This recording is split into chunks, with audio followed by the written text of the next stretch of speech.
stream. Mute this tab because, of course, my headset's not in it. Ah, there we go.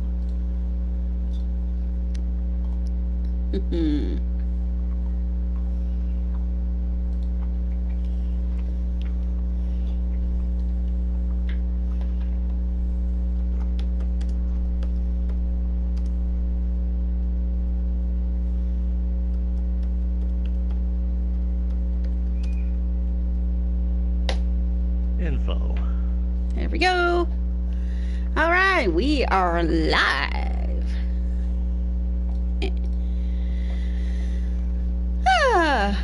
Hello, everyone. Yeah, sorry about that 2-week little unexpected break. I forgot to give a heads up saying that there was no stream because Chaos was listening to me last week. I was in Canada. So yeah, so sorry about that, everyone. I know. But yeah, now we're back, and the eccentric Mr. Chaos is back in Massachusetts, and of course we're joined by the always fearsome Linkzilla. Hi, everybody. And before we continue on with our cleaning shenanigans in the extra bonus jobs, I'd like to give a shout out to on PlayStation Network Spindex, because he showed me a little something that makes me doubly upset that my game crashed last time. He showed the final screenshot after the credits of the career for PowerWash Simulator. It has been confirmed. Not only is Ulysses sticking around with us because he's been found, but it may also be likely he is a she, because Ulysses is seen with a couple of cute little orange kittens in a milk crate in our PowerWash garage. Yeah.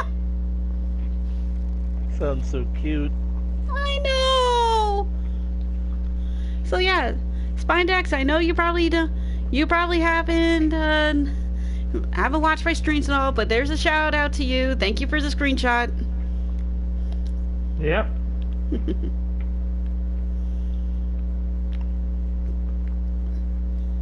Yeah. Hey, you know what? Forget this. We're gonna start with the train. Yep. I cannot resist. And I have a feeling that you guys basically deserve it. Okay, so we're with the Prime Vista Pro, and of course we got some of the usual soaps. All right, this is from Bertha Jefferson. Hello, Dirt Finder. I'm the mayor's sister. Okay, don't judge me too harshly. I didn't choose to be. Anyway, while he's busying himself with who knows what, I've been exploring the recesses of our vast familial estate, none of which is mine, and came across this curiosity: a steam locomotive out in the back of beyond. To be honest, I have no idea what it amounts to, but if you can clean it down for me, it might reveal something interesting, family history or something. Thanks, Bertha. I could probably tell that Bertha is far better than her big brother. Possibly. I wouldn't be jumping to conclusions thus far.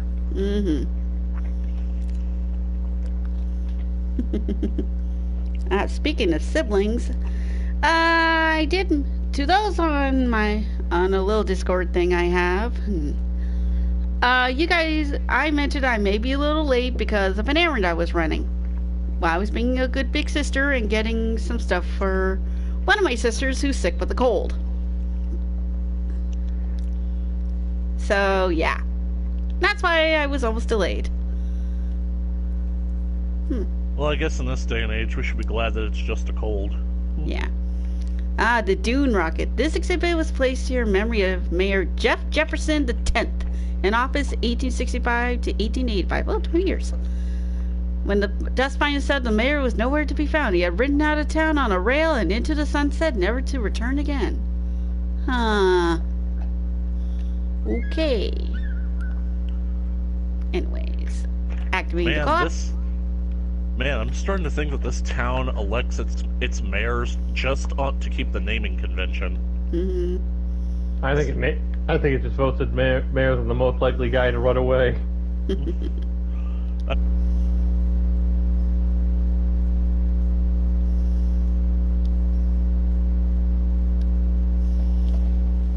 No, 140 years ago at this point. Yep. What number Jefferson are we dealing with now? I believe it'd be the 14th. Really? Only the 14th? Yeah. Oh, they boarded up the souvenir shop. Yeah, maybe that's just part of the display.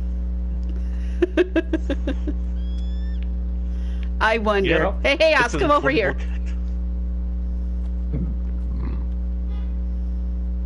Over here, Hayas.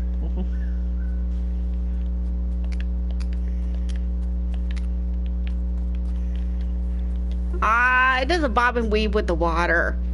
Boring. Is there a plug that you can pull? By the way, I have a funny idea.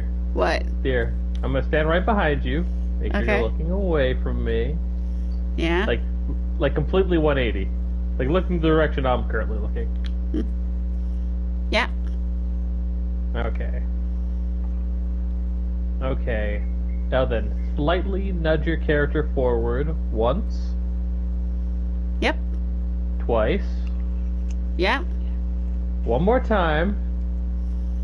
Okay. Draw. Are you trying to spray me forward? Oh, you were. Oh. It was a. Oh, come on. I'm surprised it didn't come to you. The old Western duels. Ah, okay. Woo, tumbleweed! Yee! Okay. Oh, I've locomotives extraordinary pieces of engineering. Would you like to know more about how they work? I would not mind at all, Bertha. I'm pretty sure Hayas wants to. Or would you like some salacious gossip about my brother? I got plenty of that. Hey, any dirt on him is fine. Oh. I'm liking this sister. Plot Hi, twist, Vinny. she's actually talking about very literal dirt. Reply yes, please, for gossip, or stay silent for locomotive facts. Darn Some it, tells we me we're can't gonna get the reply. facts. No. I mean, I still think that there's always a chance that this Bertha could actually just be the mayor in disguise. I doubt it. That would be kind of funny. So yeah, like I said earlier, Sis caught a cold over the weekend while she was doing live action role playing with her friends, I think. What was she LARPing? I didn't ask. Either way, poor thing sounded so terrible the next day after, so I was being the good big sister I was, even though she's technically taller than me, and kept quiet for most of the day. Aw. And then earlier today I went and picked her up some orange juice, medicine, and I saw soup was on sale, so I got her some of that too, just to help out. Ooh, what's Yeah. up? Chicken noodle. Awesome. Did you find Yep. any clothes? Unfortunately not at the Shoppers. Just But I get only what soup? you were saying. I get the joke. In order to... Yeah, sorry, Bertha is talking. In order to work, a steam locomotive needs water and fuel, usually coal, but sometimes even wood or oil. That's understandable. The fuel stored in the coal car at the back of this one. The very same one Hayas is cleaning.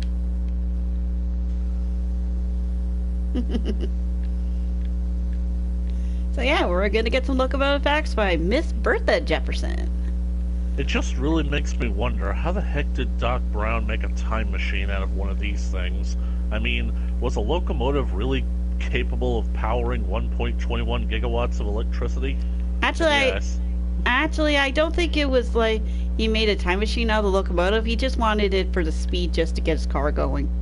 No, I'm talking about at the end of Back to the Future Part 3, after Marty gets back to 1985, Doc shows up in the time-traveling train, don't you remember?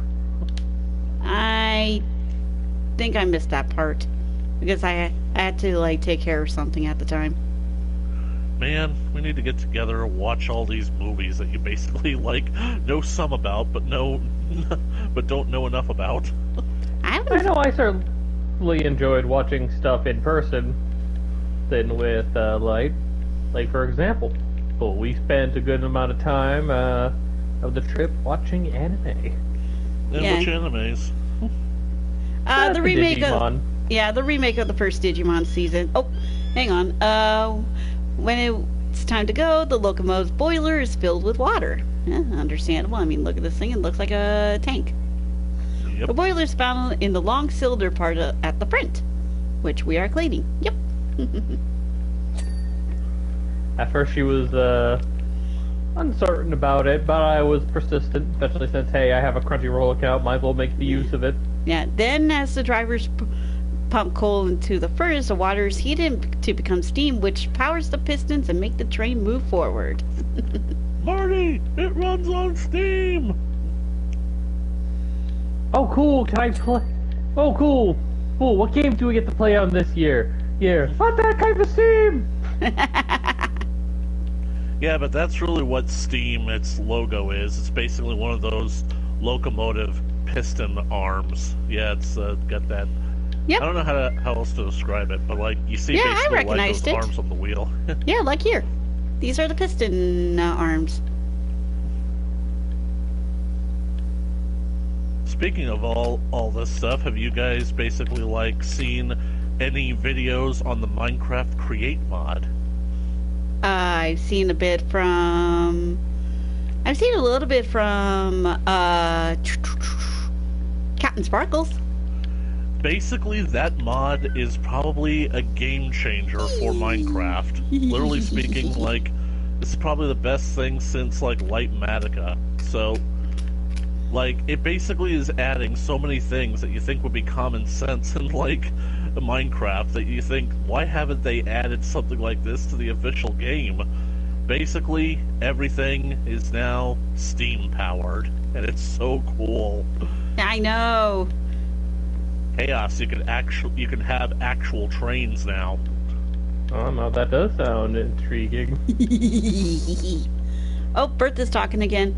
At the front, you'll find a cow catcher, though it's not designed to catch cows as much as it is to encourage them to exist in a space other than that occupied by the train itself. Yeah, that's a wedge at the front of the train. It pushes the cows out of the way, Yeah. in a manner of speaking. And to do so at their earliest convenience.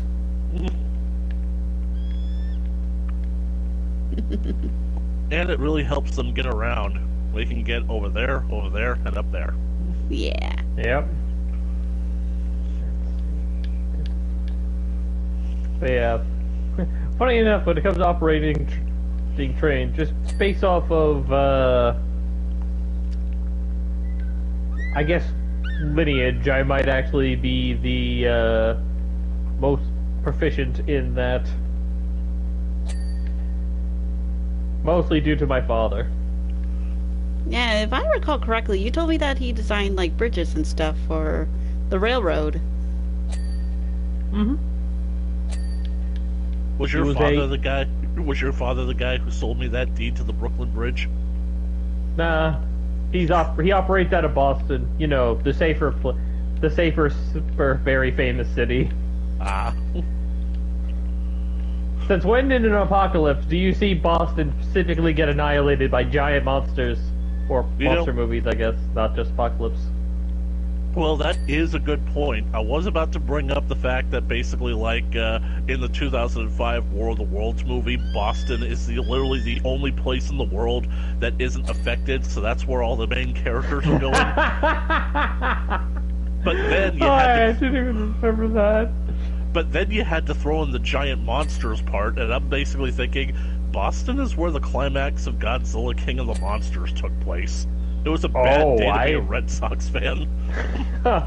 Oh, damn, here I would have thought the T Harbor would have been enough to scare him off.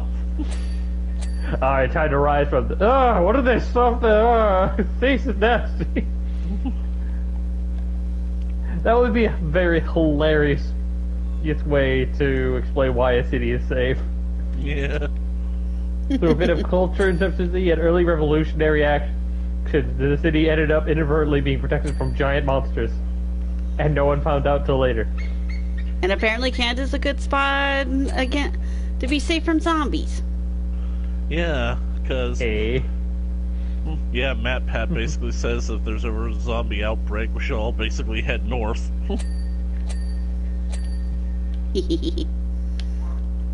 Oh yeah. And then we have, what was it called? Damn it. It was like it was a zombie game where the whole point of your character is driving specifically to Canada. Death Road to Canada. Death Road, there we go. That's the game I was thinking about. Yeah, that's what I was referencing. Yeah. That was a fun one. Yeah, I should get back to that sometime. Yeah. I hit you with a train that one time, right, Chaos? I am uncertain. My memory is very uncertain. But to be fair, most people's memories are uncertain when they get hit by a train. No hitting anyone with trains. Who's anyone? You know me. Me. Slapstick is in my blood. And no one can stop me. Yeah.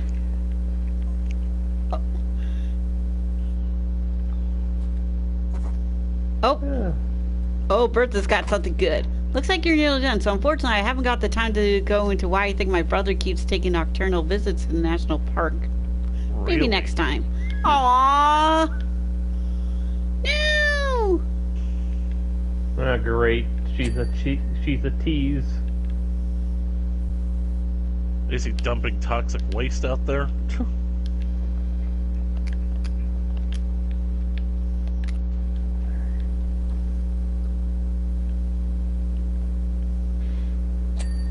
There we go.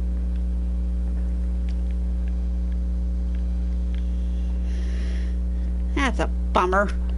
I would have loved to get some dirt on the stupid mayor. Yeah, but then you just have to clean it up. Exactly, more job. The mayor has to then pay us to clean it up. I mean, he already did give us his cat, who's now a family cat. Literally. I just love little puns like that. Just reminds me of one of my favorite jokes. Sir, it's all over the trenches. Well, mop it up then.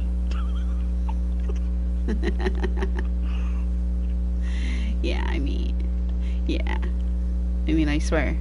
I guess now I swear every time when we get back over to the office, we have to constantly try to find those little odds and ends that the kittens like to play around with.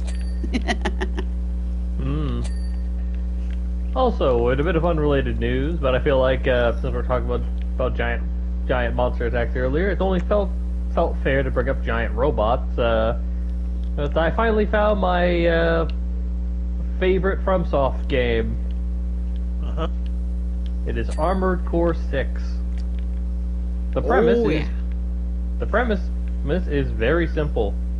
So imagine you're a person, but you've acquired a, shall we say, ludicrous amount of debt. I don't know. Maybe you were a gambler, or you were really a big fan of them gacha games. So the corporations want you to repay the debt the only way you can. Selling off a good chunk of internal organs, and in exchange taking what is called Generation for coral augments. Pretty much robotic that's powered by an alien substance from the planet known as Rubicon. This comes with benefits, like it keeps you alive without the need to eat, poop, or sleep.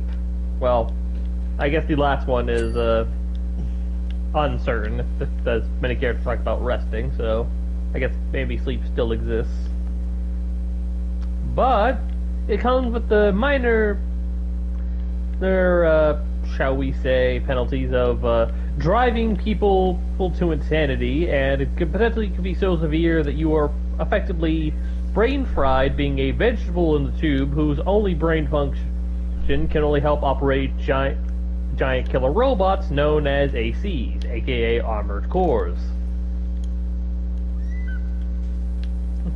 And in the Fires of Rubicon specifically, you play as 6211, a hound that was recently acquired by a employer by the name of Walter, who wanted you to be able to do something with your life, which, to be fair, there's not exactly much to do with the augment other than lay down on a table being bid for, or for who's the most disposable little free income I can get. And you get shipped to the planet, have to survive against a killer helicopter, and either fail and rage quit about it, or succeed and get to enjoy the rest of the game. I thankfully managed to do the latter. Mm-hmm. Well, I'm just, I'm at a loss for words. Yeah.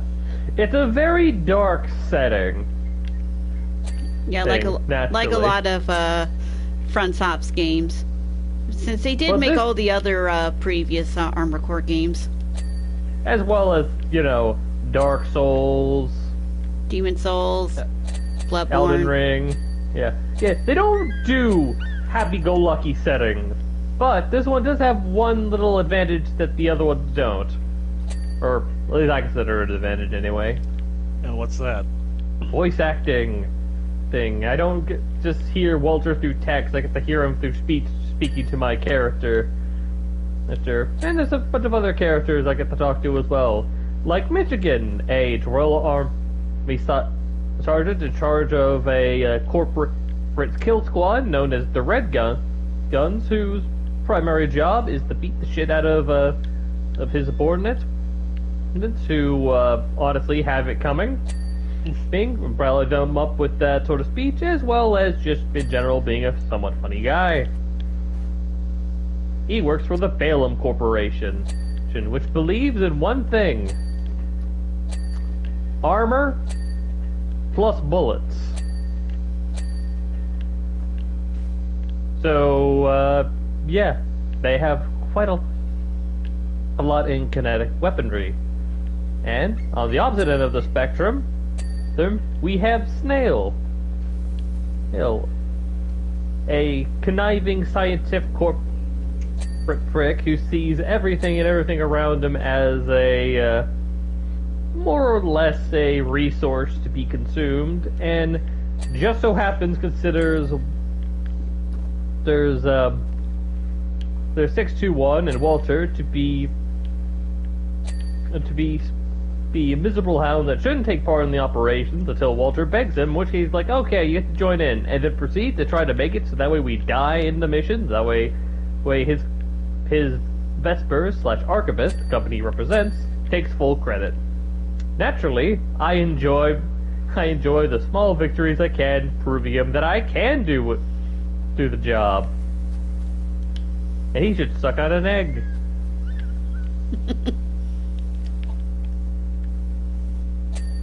Naturally, both of them pilot ACs and are rather tough by themselves. But that just makes it more fun when I get to eventually take them on in the game, or potentially not. There are decisions after all. Mm-hmm. To go with a little bit more detail onto the nature of the game's world is that Rubicon is an alien planet. It just isn't just a rename for Earth. Although, funny enough, from what I've learned, previous Armored Core games did in fact take place on Earth, with the exception of 2, which took place on Mars. I think it's kind of neat there, but don't worry, there was no gates of hell opening over there. Yeah. As far as I know. Yeah, ordinarily I would have made a comment on it, but just wasn't feeling it.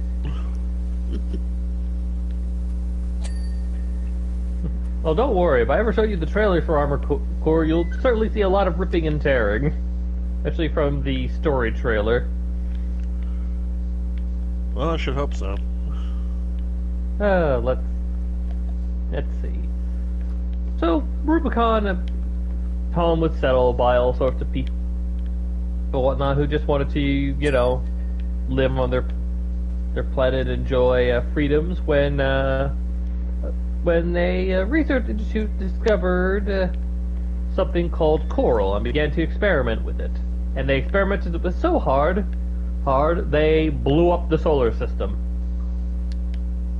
You think I'm exaggerating, but no, the explosion from the coral, this very powerful alien substance, was so massive, I guess in terms of how far it managed to go, that it scorched Rubicon and several nearby planets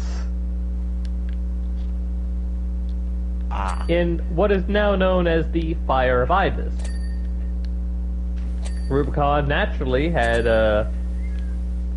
some years in order to recover from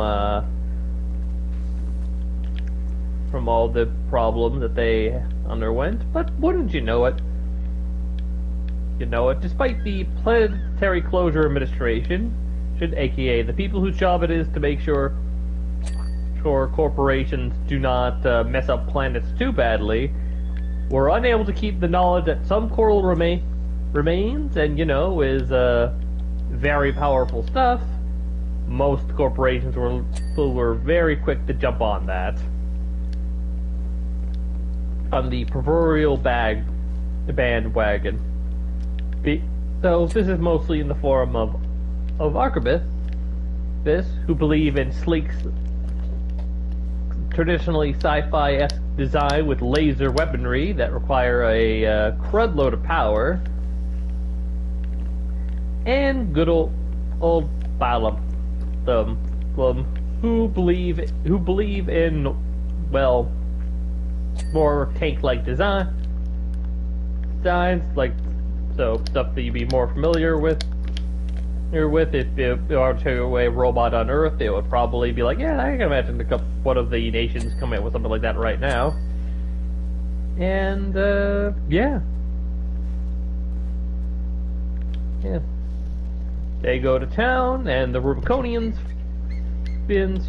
start what they call the Rubicon Liberation Front, which is trying to liberate their planet from the corporations that are otherwise trying to exploit the hell out of their natural resource and leave them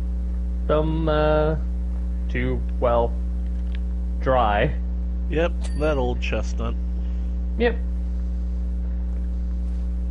And naturally, when you show up to Rubicon, it's as a independent mercenary that, well, had to sneak in illegally and take a mercenary license from some unimportant guy named Raven, but in order to climb up the metaphorical mercenary ladder to get the big bucks, as well as be able to influence how things go with the successful missions.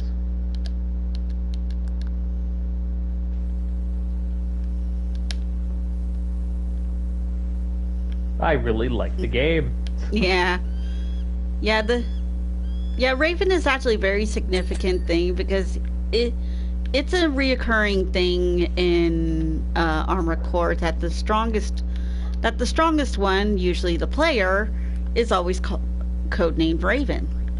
Not 100% true. Raven was originally a term to refer to AC pilots in the earlier games. That said, it has changed a little bit since then, since Raven now refers to more singular entities rather than a collective as it was before. Ah, okay. Yep.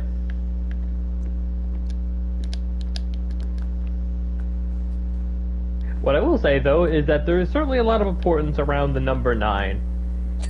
Given how one of the toughest ACs beforehand, and as well as being the main antagonist, was called 9-Ball. And while I'm pretty sure is completely unrelated, 621 equals 9 if you add up all those numbers together. Well, So that's yeah. a nice little cheeky reference there. It also comes to no surprise when a guy whose number is V4 Rusty also happens to be a very significant member of the story, and his call sign, if you take the V as a 5 instead of as a Vesper, it equals 9. He's also ranked number 9 in the arena, funny enough.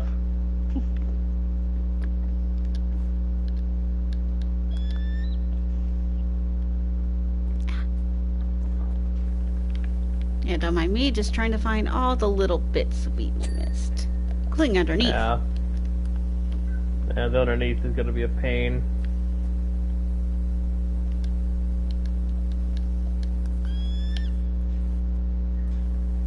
Smoke box.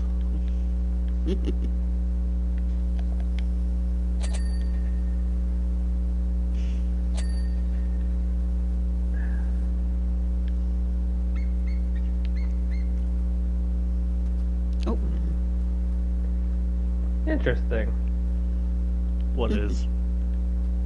Let's see. 1818.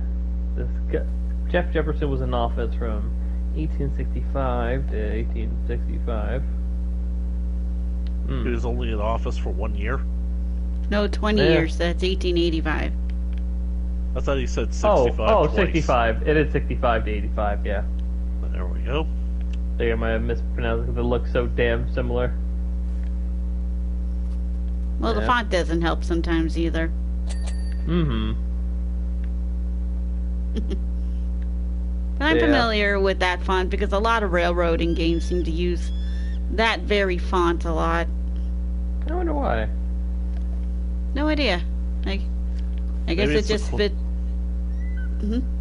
Maybe it's the closest that they can get to making it look hand painted. Yeah, maybe. There we go.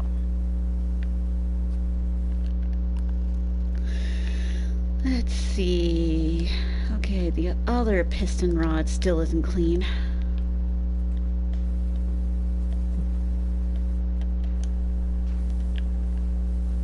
God, the dirt is just practically unable to be seen in some parts of this damnable terrain. I Oh, know. shit. There we go. Signal lamp, smoke box, and wheel frame. Ah, that's the wheel. There we go. Got the smoke box. So the wheel frame's on the other side. And if I recall correctly, headlamp. Ah, the signal lamps are on the front. And I found the wheel guide. There we go! There we go. Oh, look at this beautiful green train. Ah! Love it! Kind of Christmassy. It is. Okay. Maybe the mayor left to go find Santa Claus. In the desert.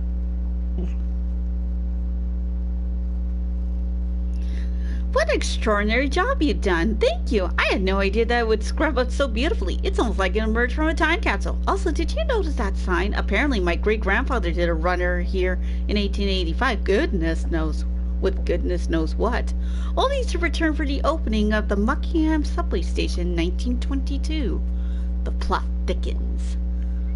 So he disappears for about 40 years.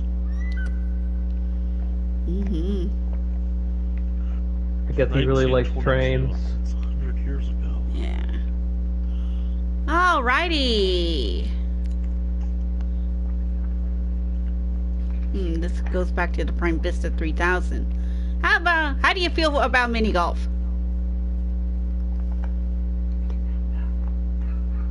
I'm fine with it personally. Okay, Lady Pip of Loganberry. Oh, hero of great renown, our kingdom, which doubleth up as a course of golf most miniature, is besieged by 3 enemies as old as time itself: grime, filth, and squalor.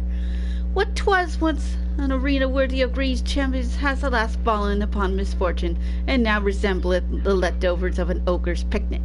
In sooth, 'tis the foulest, most pedant course that any man, woman, or child ever had the misfortune to set eyes upon. Thou, who shine thy magic wand, art much celebrated throughout the realm, and that doth come highly regarded, which bodeth well, as this art no challenge for the faintest of heart or greaseless of elbow, except that dying peril, or all souls be. Yeah, you get the point. I wonder if she's gonna stay in character the entire time. I bet. Now we're gonna be downgrading to like a previous one, but it'll still be a dang good one. It'll still be a bit of a job.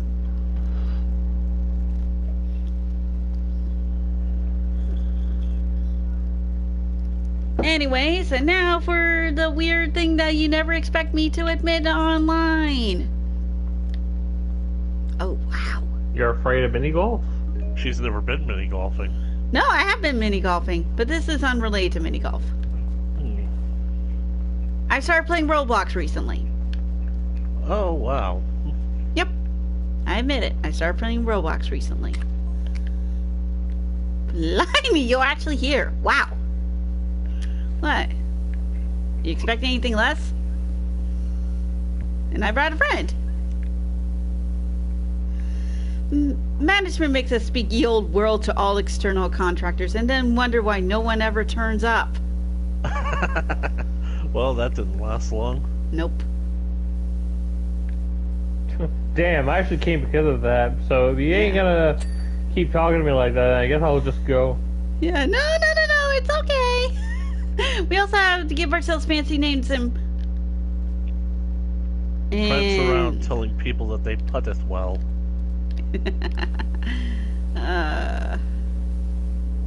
Well, at least they make a memorable experience. Yep. Castle mini putt. Well, that explains ye old Urianjay speech, as I call it. It's a shame we're not going to get any more of it by the sounds of it. Yeah, but if they have one hole that's basically just a mechanical clown's head, yeah.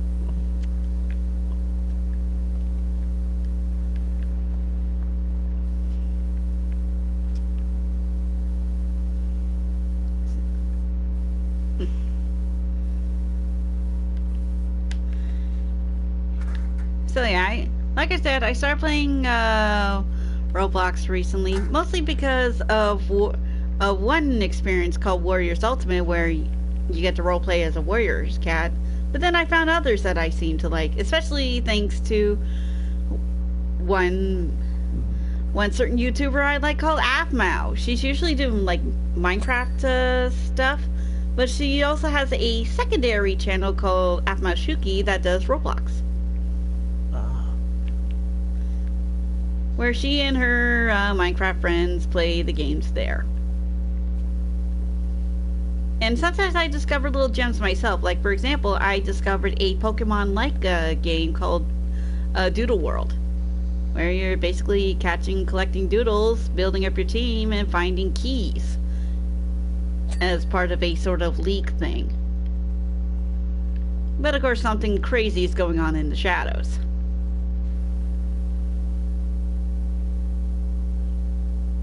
So how is Roblox? Not bad, actually. It all depends on the experience you pick. There's like tons. You have your adventures, you have your building, you have just your social RP. You have your horror game. Yeah, you got your horror, you got your rhythm. And just recently, to add to my bucket list, you have your more artsy type. Like, for example, I recently picked up a color by number one, where you actually watch your avatar paint a picture by the color, by the number.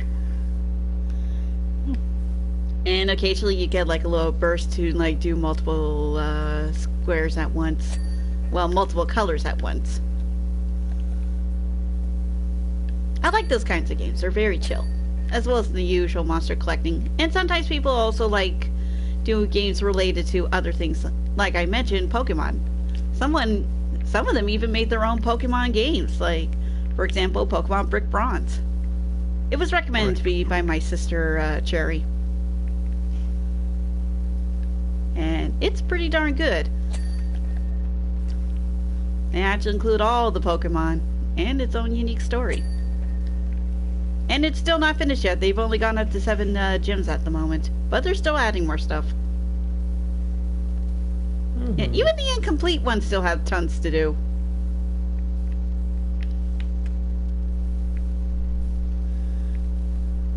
And then there's something funny that I noticed from AppMo that I could not resist. Something that I know Gat would probably like.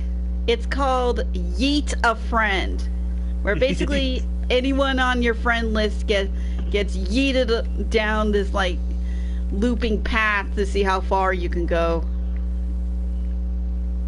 to get energy to unlock more areas and more stuff.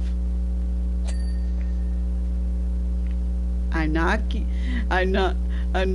gonna lie, I have been playing that a bit. Oh, you yeeted. Yeah, just random other players I befriended on Roblox. I got playing Doodle World and Pokemon Brick Bronze. Ah.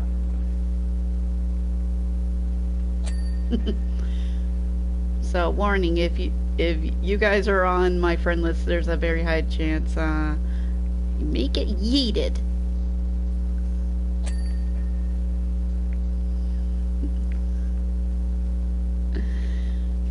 But don't worry, if you guys play the same game as me, you have full rank to yeet me back, so there you go. But yeah, it's actually a very nice, chill game, depending on what experience you picked, and there's like tons. And you don't even have to like buy Robux for it either. 90 to 99% of them are pretty much free, with just like the Robux being like extra cosmetics and power-ups for a good cheap price.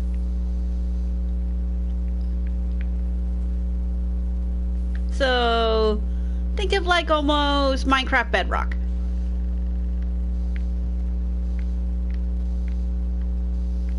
Have you guys ever thought of trying to play Roblox? Not really. Not really. Okay. Got plenty of other games I want to play first. Yeah, true. Yeah, I'm as behind schedule as it can be. Total task paralysis going on over here. Yeah, you're telling me. I still have not finished Stray. I still need to find that one memory in the sewers. And the worst part about it is, I'm here trying to create content. Meanwhile, I know that I'm basically like a year behind on Hermitcraft Season 10. Wait, is it season? It's Season 9. Yeah, it's still Season 9.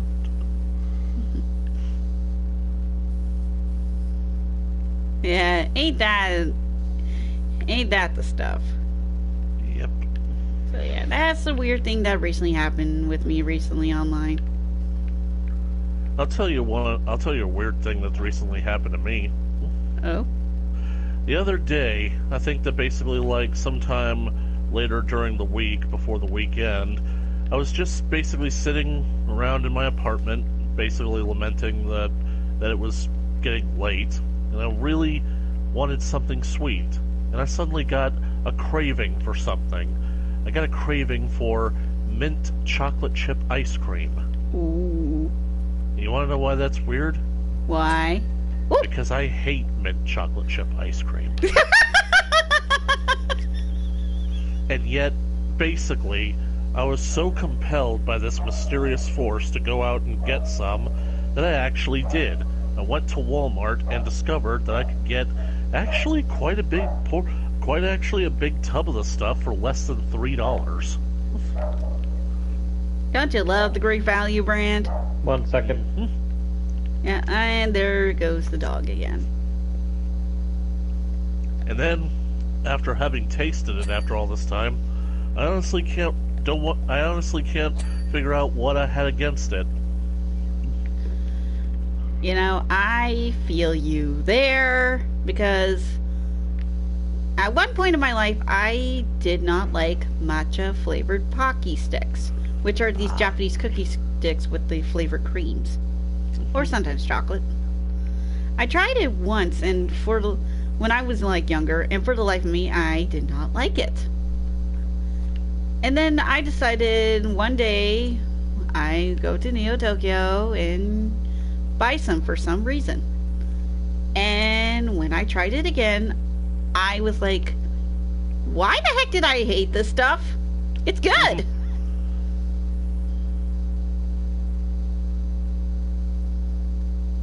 So, like, what does matcha actually taste like? Because I only just found out what that matcha was even a thing. It's like a very powdery green tea. Kind of bitter, but not too bad, really. Especially if you add, like, just a little bit of, like, honey or sugar or something to it. Just a little.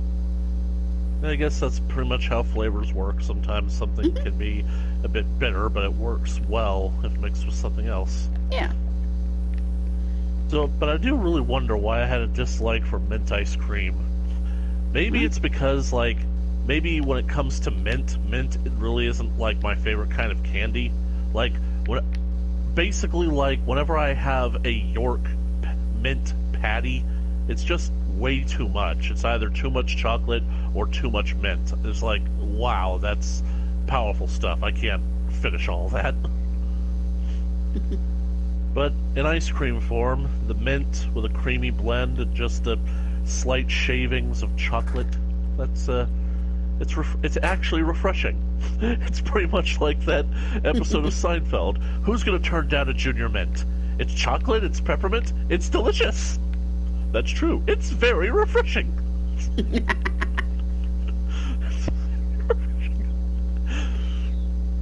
It's like the one Seinfeld clip that my sister actually knows, and she just loves quoting it with me. There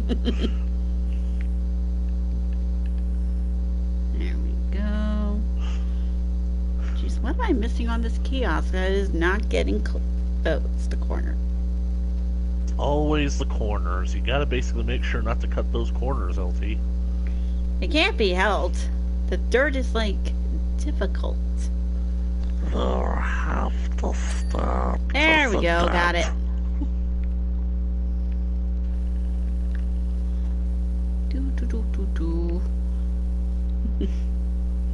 I guess because I guess it's because as we, like, you know, grow and change, our taste buds also change a little. What we didn't like when we were younger, we started to like more as we were older. And it terrifies me.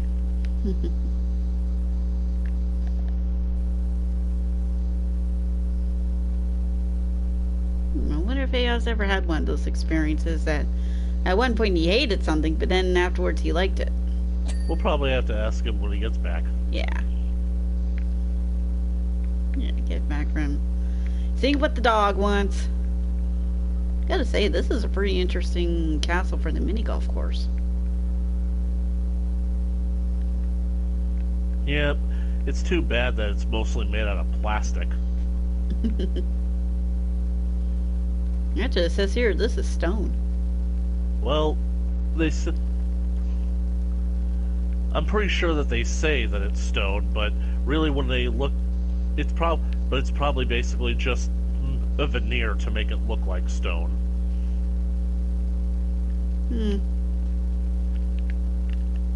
I know, the mini golf course close to my parents' place also used real rocks and stone. But I mean, look at the footage. Like, there's something phony about this, don't you think? Oh, it does have a bit of a cartoony style to it. It's probably just the way it was carved out or something.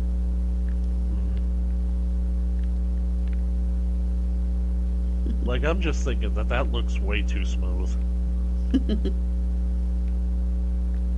Well, let's not also forget, erosion's the thing.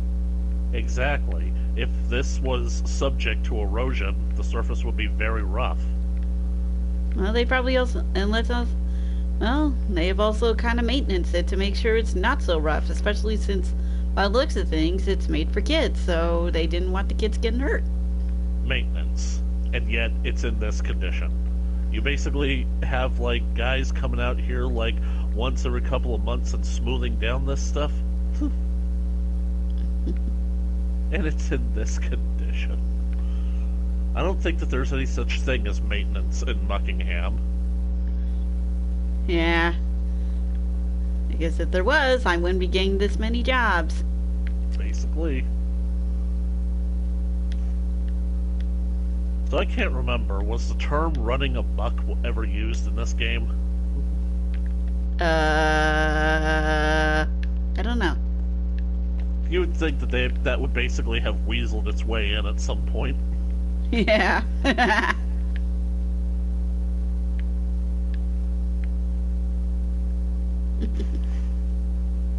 So is this like an entire golf park, or is this just the only golf hole that they have? Let me see. Oh, wait! Nope, there's the rest of the park. It's on the other side of the walls.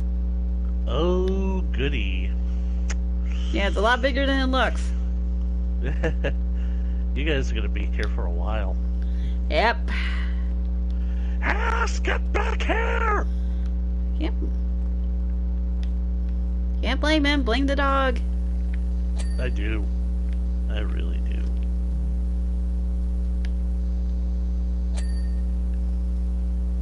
do. Also, remember when I said I was having issues with my 3DS control stick thing for a little while? The 3DS has a control stick? I thought it has that circle thing. Yeah, the circle pad thing. Alright, yep. Well, it's been solved. Really, what you need to do? Clean it. Ah. Yeah, How did you clean it? Did you take some keyboard aerosol spray? No, just sprayed a little bit of rubbing alcohol, like kind of like in a way underneath the like circle pad thing, and just kind of spun it around a little bit. Yep. That's what I discovered was the solution on Reddit, and it works. Now I can use my circle pad without worry of the weird drifting thing anymore. Yep, I've got my own problems with old gaming technology myself.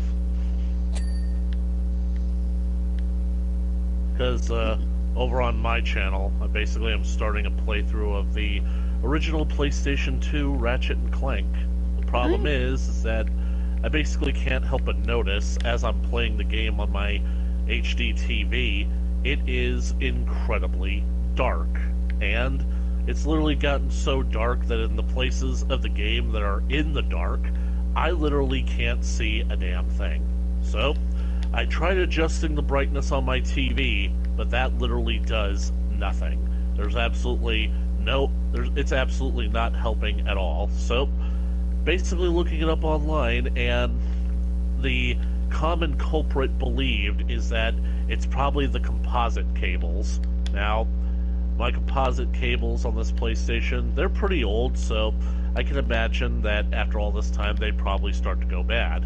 So I'm basically gonna like try and fiddle with it today to see if I can get like a better quality, maybe switching it to a different lower quality TV, see if that basically works, or basically just testing the composite cables, or maybe hoping that the composite cables that I have for other game consoles are compatible with the PlayStation 2, and I can just swap them out.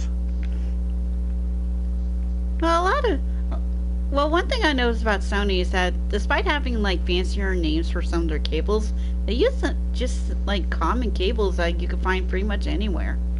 Like for example, the cable on my PlayStation 4 controller here. It's actually a micro USB. So I could just go over to like my local Dollarama in case I need to find a replacement, grab one for like $3, and there we go. Yep, I've got basically like one of those too. In fact, what did this come with? Did this come with my Elgato? Was it a spare backup? I don't know. Anyway, but the point is that right now, until I basically start my new job and start making a lot of start making much better money. I really should avoid spending money on things like that. Yeah, I feel you. I mean, just the other day I had to like cancel the effects subscription on Wondershare since I didn't have a job and they were taking money out of me that I really did not want to lose. Even though I am getting like help from OW, I did not want to go with like unnecessary subscriptions on things I'm not going to be using too often, so I asked them to cancel. They were very understanding of the situation and canceled. I find that so weird that basically, like, some places require you to explain yourself when you want to cancel. Here's the explanation. I don't have the money. Oh, and just the other day, I decided that I'm no longer recommending Avast to anyone. And why is that? They took money. They tried signing me up for a dumb family plan subscription. Oh, wow. After my free thing went out. I've long since I've gotten my refund back, which was over $100, and I deleted my account with Avast. And what was Avast anyway? Antivirus. It was free antivirus, but then recently they started doing things to make them a little more premium.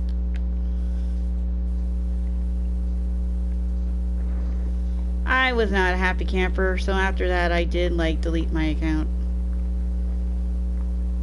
Found out that recent Windows has their own built-in antivirus anyway, so which did not take up time nor speed on my laptop. Basically, yep.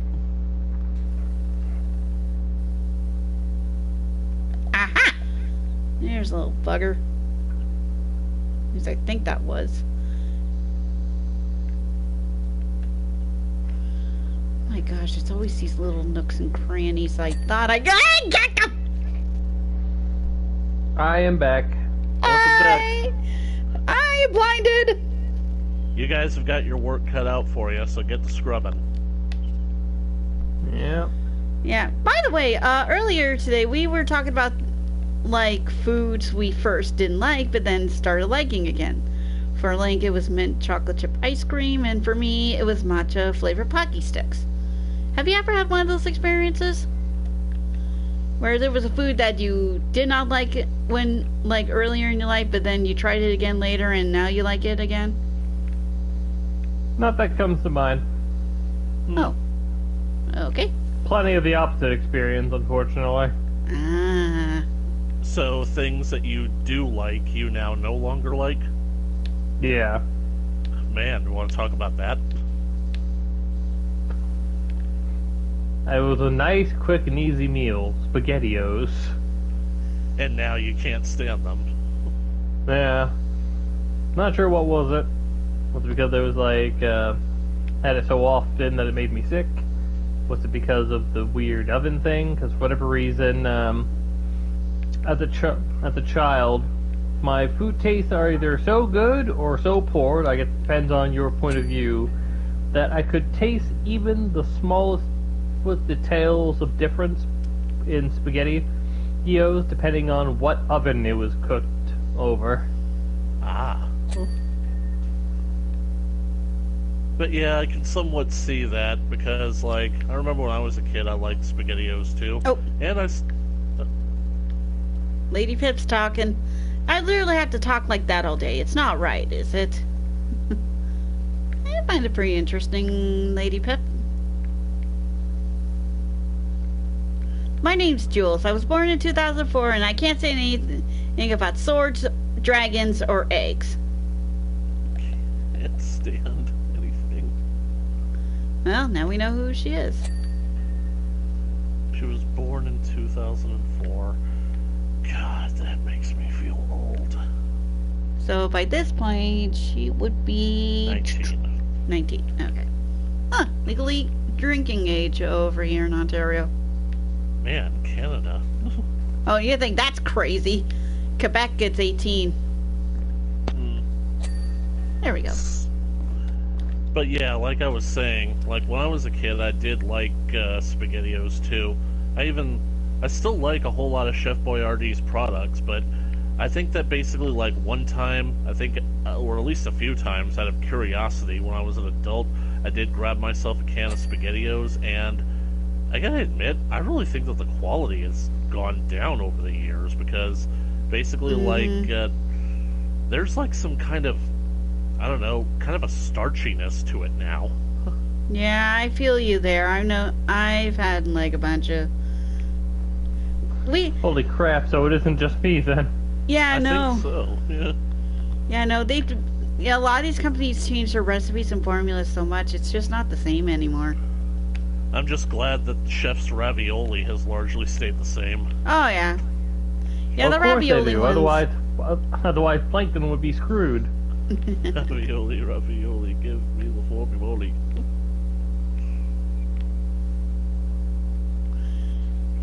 So yeah, don't worry, you're not the only ones, guys. Well, I didn't exactly have SpaghettiOs per se, but we have like almost similar things with Alphagetti and Zoodles. Alphagetti. Yeah, basically it's our own like pasta shapes and tomato sauce. Yep. Ah. Sound like something you'll never forgetty. Yeah, nope. And surprisingly enough, it's found here in Canada. I think she missed the pun. Do you think she missed the pun? Oh, Yeah. she totally missed the No, one. I didn't miss the pun.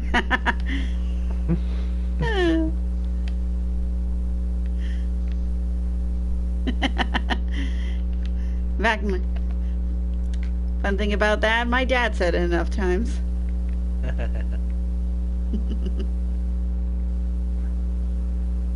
I'm not at the proper speed to be making dad jokes yet.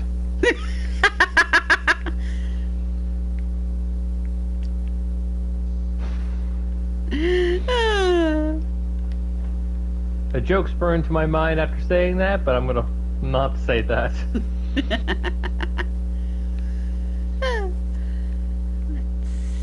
Let's get. I'm guessing that here, this little slide here is the 18th hole. Yep. Good way of keeping track of the golf balls that have been used. I can see you. Hi! And Mr. Parkour had struck again! All the way on the tippy top. All hail the king of the holes. Yep. Mini golf holes. But yeah, I have done mini golfing before. Like I said, there was a mini golf course, water slide park thing near where my parents live. Hark to thee down there. What business does thy have on? Pardon? Hey, I think we lost Chaos. I repeateth, what business does I have the grounds up? Yeah, is he breaking up for you? He's breaking up for me. Yeah, he's kind of breaking up for me too. Well, to Am I answer, really breaking up? yeah, a little bit. To answer thy question, cleaneth the fairways of this mini golf course. Hark, thou emerald lord, thou kingdom art disgusting. How dare thee? I would now deploy a tactical gnome. Somebody pull his string. He's not talking. He said, I deployeth the tactical gnome. "Oh my freaking god, you did!" He's got the gnome. No, he dropped the gnome on me.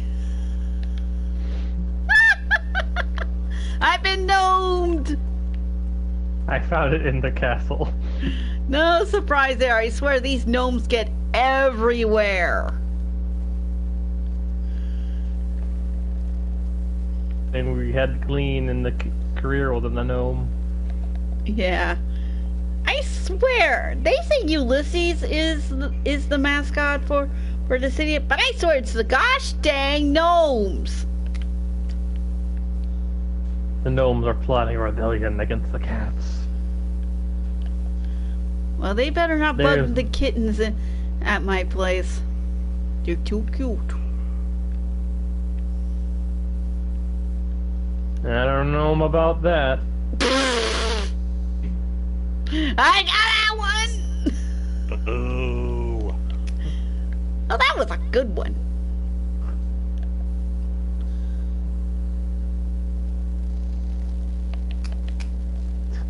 You say boo, I say Luigi. Speaking of other games, oh boy, October's gonna be busy.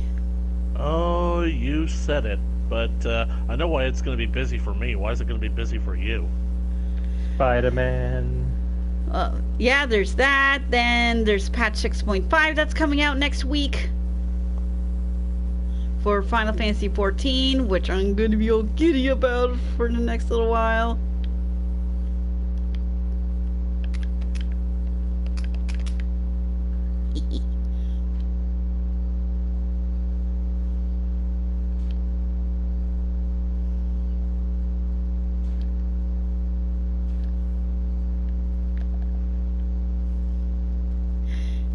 Let's see here. I wonder, is the Back to the Future stuff coming this month, or? Well, we'll see. I know I've been that I'm going to be getting thing that is repeatedly said is going to be coming out this month, and has been saying that for almost a month now. Well, they basically have, like, time to do it because September, October, and November, they're all crucial dates to the Back to the Future franchise. Mm-hmm.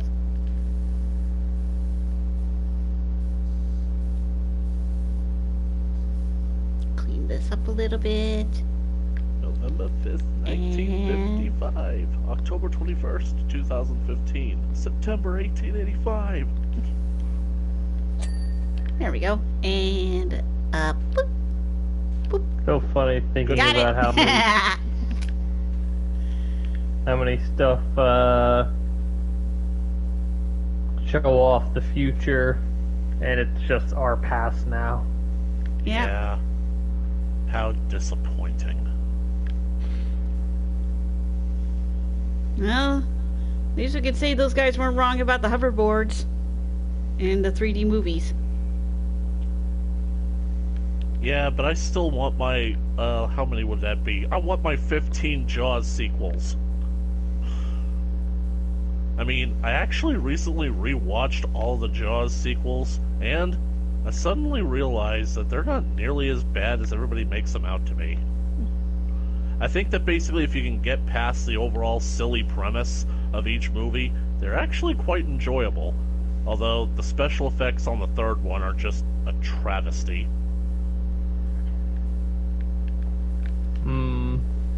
Yep. I guess just out of curiosity, what movies do you guys think that has come out that you think will definitely not have that happen in the long run, even if it's presently well received? As in, there's no way this is getting a sequel or becoming a franchise? No, more like this movie be when, like, shall we say, like, common interests do not, that doesn't have it be part of the forefront of something. It will likely just fade into obscurity with hatred or whatnot. Well, I don't necessarily know about hatred, because, like, even if something is hated, it doesn't exactly fade into obscurity. People keep it alive because they like ragging on it. Yeah, fair enough. I know the recent Barbie movie is going to be in that position. Basically. I'm As not it gonna should be. discuss it, and I'd rather not discuss it, so we're dropping on any discussion about it. Mm-hmm. I mean, basically, like, if something basically is forgotten about. Well, it's basically hard to say, because nowadays, I honestly don't think that obscurity can even happen anymore, because now, it's pretty much like going back to Jaws. This time, it's really personal. People are basically turning on Hollywood. It's getting to the point where people are literally making judgment calls on movies, not because of their merits or their qualities, but because of the studios that are making them. Because they basically want to teach these studios some kind of lesson. Like, Yeah. I would say that movies that are coming out of DC right now, like Blue Beetle, they're going to fade into obscurity. But I honestly think that for a while, people are going to keep the memory of Blue Beetle alive, because they're going to like to hate on it, because they basically are trying to punish DC for all the bad decisions that they've been making as of late. Blue Beetle. Yeah, it's a superhero movie. Okay. Long story even... short, imagine Iron Man, but with a Beetleborg get-up, and the suit is also an alien organism like Venom. If Iron Man, if he got his powers from some kind of ancient Egyptian amulet that came from outer space. Okay. Not exactly the weirdest thing I've heard about how one gets their powers, but it's certainly up there. And it's just like Linkara said, the greatest threat to modern civilization, ancient Egypt. You know, Core Guy made that joke a few times. Yeah, it's just so out of left field. How did he even start that? No idea!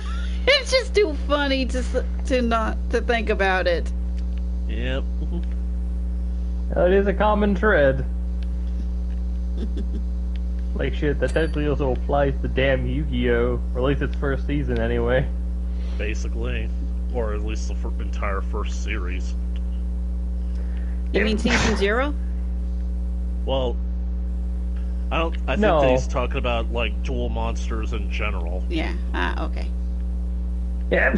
Yeah. Bless you. Because after that, the threats of the second series was more of a, was it really linked to ancient Egypt? Nope, it was aliens. Yeah. Aliens! I mean, seriously, it's like, you could basically have that meme, ancient Egypt and then aliens. Let's see.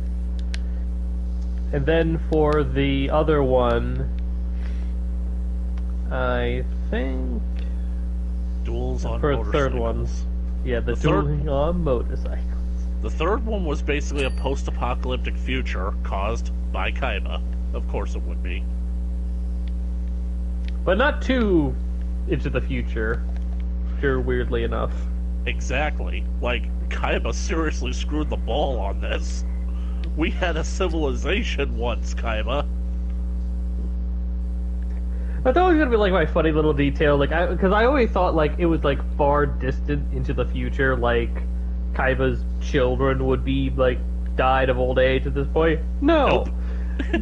It's basically like just maybe a decade or so after the events of Duelist Kingdom. Yep. Hello, Grass. Grass.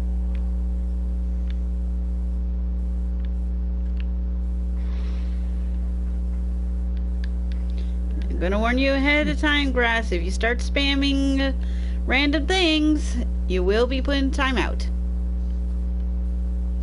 Okay? Yep. Well, we certainly got time to spare. We're only 34% done on this thing. Yep. Yeah, I'm working on the top level as we speak. Yeah, and I'm working on the lower levels. There we go. Cute little mushroom house. You know what I'm convinced that at some point PowerWash Simulator needs to do? What? I'd say that you are now, Grass.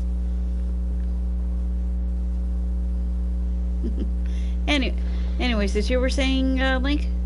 PowerWash Simulator needs to do some kind of Hercules DLC, or maybe just an Ancient Greek DLC to be in general, because there's one level that they could totally do that I think would actually be like a great reference: the Augean stables. That's one of the labors of Hercules, where basically Hera pretty much realizes she can't beat Hercules through brute strength. Let's put him in a position where his strength will literally mean nothing. He has to clean literally the worst kept horse stables in all of Greece. And he has to do it before sunset, or else he gets executed. So there's no way that he could possibly do it. But he figures out a way to do it. He basically, it shows that Hercules isn't just brawn, but brain as well. Yep. Yeah, I think that basically, a little map based on... country in the Mediterranean, Europe. Yeah.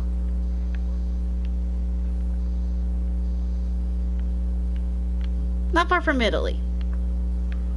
And it is spelled Greece. Yeah.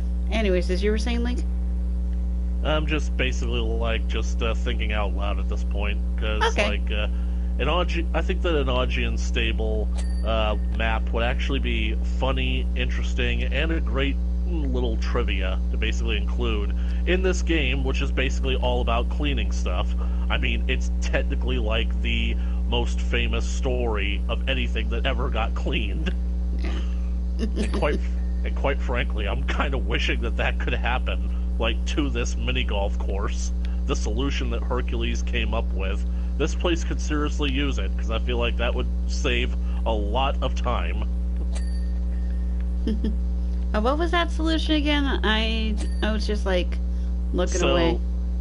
So basically, the Augean stables, they've been so poorly kept, they're just overrun with horse droppings and whatnot. It's literally impossible for one man to clean it all. However, nearby, there's actually some kind of delta in which two rivers basically cross each other. Hercules gets the idea to go up to these rivers and basically dig some kind of trench, and causing the rivers to converge together, and he flows the water down towards the stables, and the force of the water literally cleans everything out. So friggin' quickly. Mm-hmm. That would honestly be I think, that's quite the Alrighty. PowerWash in and of itself. Alrighty, I think Grass has hit the thing. Would you like the honors? Up. Yeah. Let's see here. Sorry, Grass.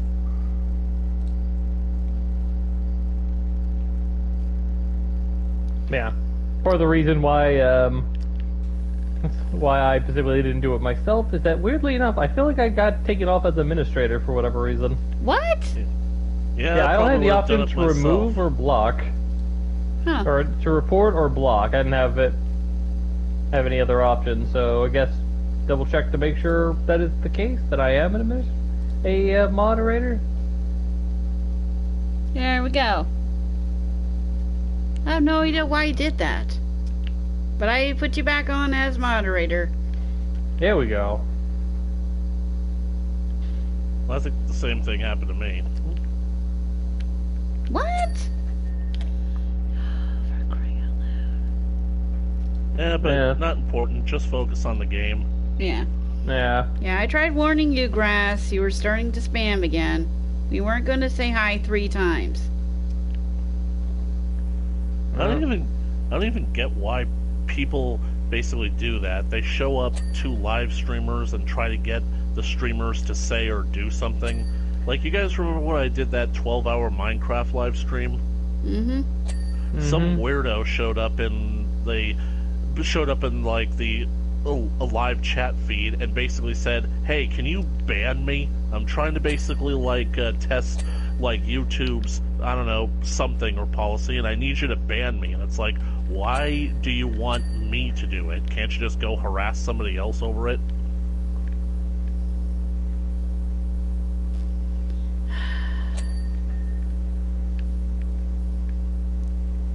I don't normally do like bans or timeouts unless if it's a very good reason. So for someone to randomly ask me to ban them or something, I will say no. Yep. Because just simply asking to be banned is not a good enough reason in my eyes. That's a really bizarre request as well. Mm-hmm.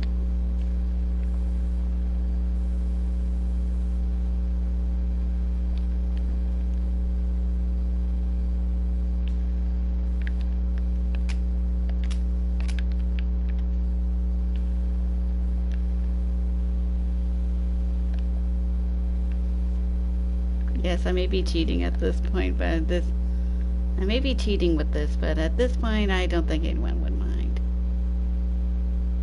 Come on. Like, I don't think there's any way you can get a good enough angle on that ball. Watch me.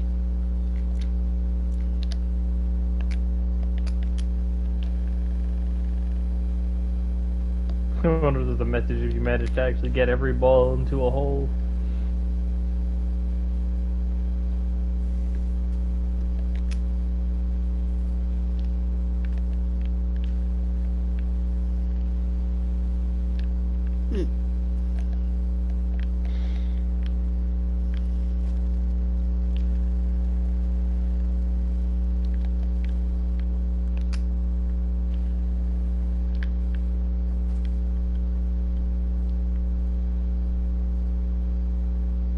Oh, pfft. I can pick up the little buggers.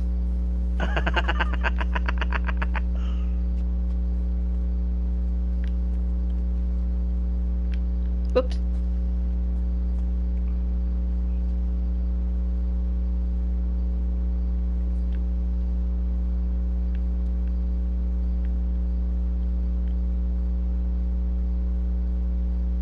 Come on. There we go. Wah, wah, wah. Normally you're not trying supposed to do Like, this you're trying to in put minigame. them down up here, but they keep disappearing. You want to try putting them in a good position to start. Yeah, Yeah, the same thing was happening yeah, to the her. clipping's a little finicky.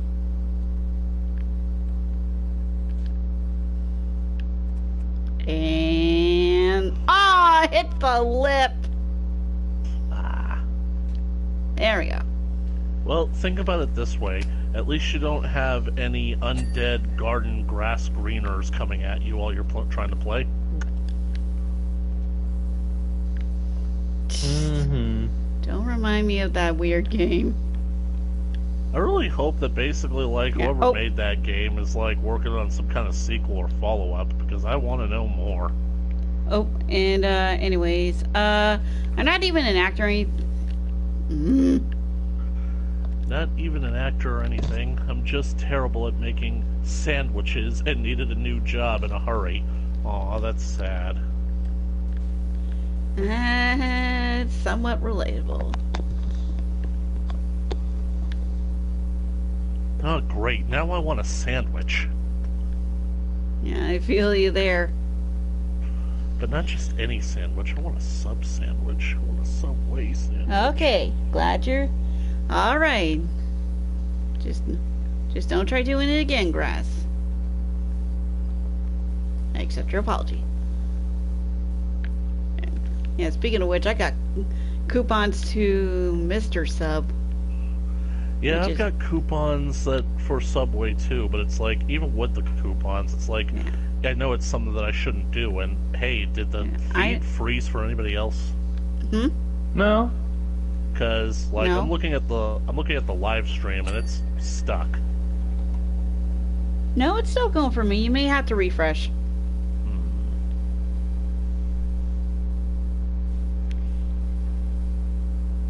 There we go.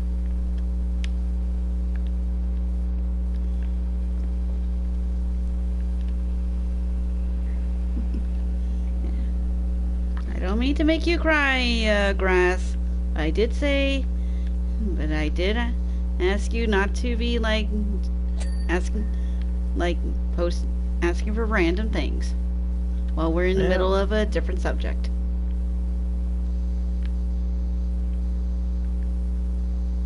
I feel like the blades on this windmill are incredibly sharp. Like, if that thing starts spinning, it's gonna hurt somebody.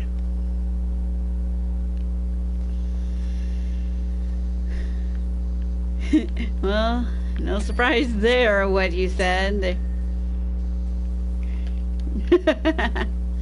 They literally took windmill blades to a new heights and made them swords.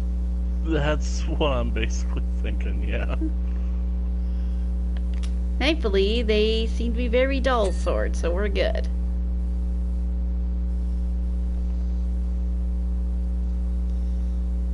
Okay, so is that... Oh! Got all the windmill blades? No, there's still one left. Alrighty, nice hole cleared. Woo. Nice.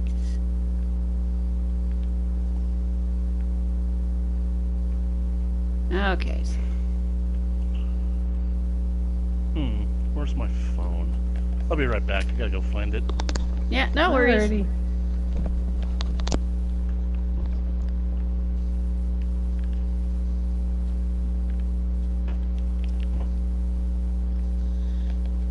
Have you ever been to mini golf, Chaos? I did. A couple times, both in New Hampshire and locally. Nice. Sadly, the local place, as far as I'm aware, has shut down in recent times, so that's sad. Oh, sad.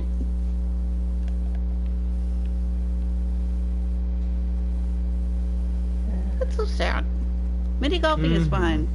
Just need to putt the ball around. No need for like extreme skill, drivers, or anything like that. Oh, yeah.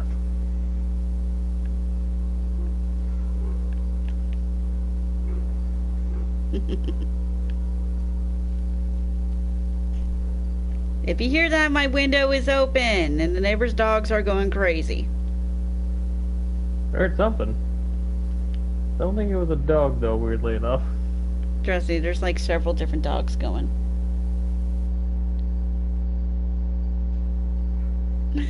Ah.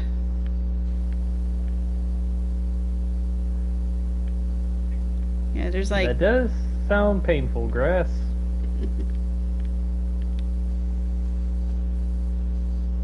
Oh. There we You go. always gotta be careful. Mm-hmm. In any sport, naturally.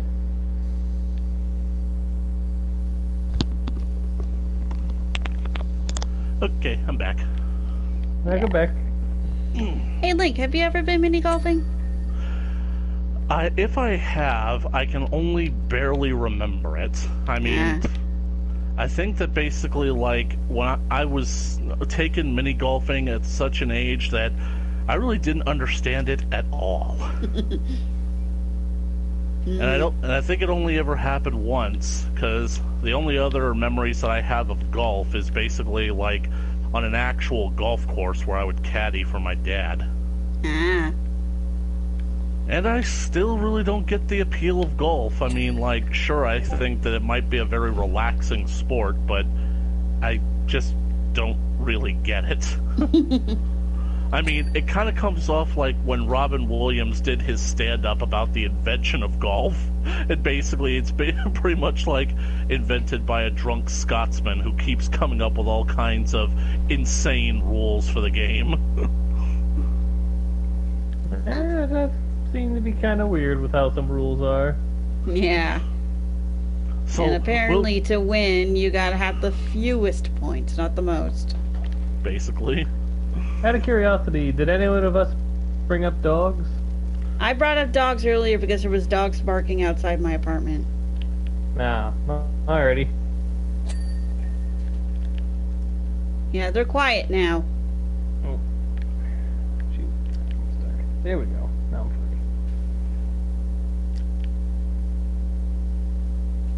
free. Yeah. Oh. Anyway. Yeah. Yeah, I don't usually get the appeal of golf either. I I could just, kind of see the reasonings for it. yeah. One, compared to most other sports, it's relatively, I guess you could say, inactive by comparison. Not to say that there isn't like movement of people that are lazy or anything, but it's thing. But the sport that you can play, and well, by the time you reach the end, and you could say you've had a good time and don't necessarily need to take a shower afterwards. You might still have to in some cases, but it's not as nearly as physically taxing as playing football for the same length of time would go. Yep. I think I'll just stick with the mini golf. Yeah, basically, like, the way that they basically... Yeah? Alright, see you, Grass. Enjoy. The way that they basically, like, swing their golf clubs, I can just imagine, just feel all the bones in my back cracking and popping in that kind of turn, and it's just like, I can just feel the psychic pain. Well, mini golf, all you gotta do is just like a little tap with the putt. Although, ever since my dad basically moved back to Mexico, he's been going to this country club where he's basically, like, reignited his passion for golf. Basically, like, the people there that he plays with, they see him basically make a swing, and it's like, they think that he's a professional golfer. Like, he's not professional, he's experienced. There's a difference by the sounds of things. Yeah, and he basically tells them, I actually haven't golfed in about 10 years. But yeah, For him, it's another like part getting of back it on a too, bicycle then. try to think of it as what is that it. I think another part is simply that beyond mini golf, naturally it goes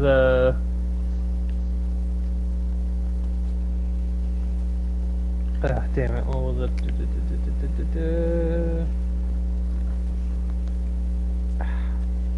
There we go. Go that to be able to do well in it, you also need to be a fully grown adult, I guess, to enjoy the proper courses. Because while I'm sure a younger kid can, some requires particular clubs, which, although it might be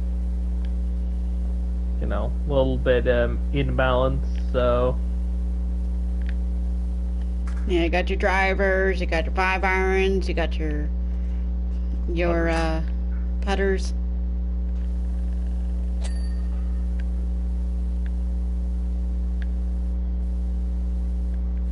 You got your wedges. Yeah, your wedges. In case you go hitting the dirt.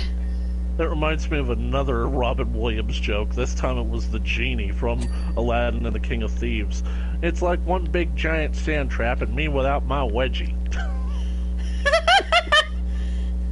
Oh, man. He did really good with the genie in the first and third movie. Yeah. Yep. Yeah, if I recall correctly, they had to get the guy from the animated series to do number 2. Well, the second number 2 came before the animated series. It's the reason the animated series even happened. Ah, okay. Yeah. What they did was they got the voice of Homer Simpson to do it. What? You didn't know Dan Castaneda? He was the second voice of the genie. No, I didn't know that. That's odd because whenever I hear him voicing the genie, even in Kingdom Hearts, I can tell that's Homer. Like, literally, there are some lines where it just sounds like Homer. Like go back, play Kingdom Hearts, summon the genie, and you hear Genie give that yell. It's like, yeah! Like, that's Homer. I can't. Well, I can't not hear it.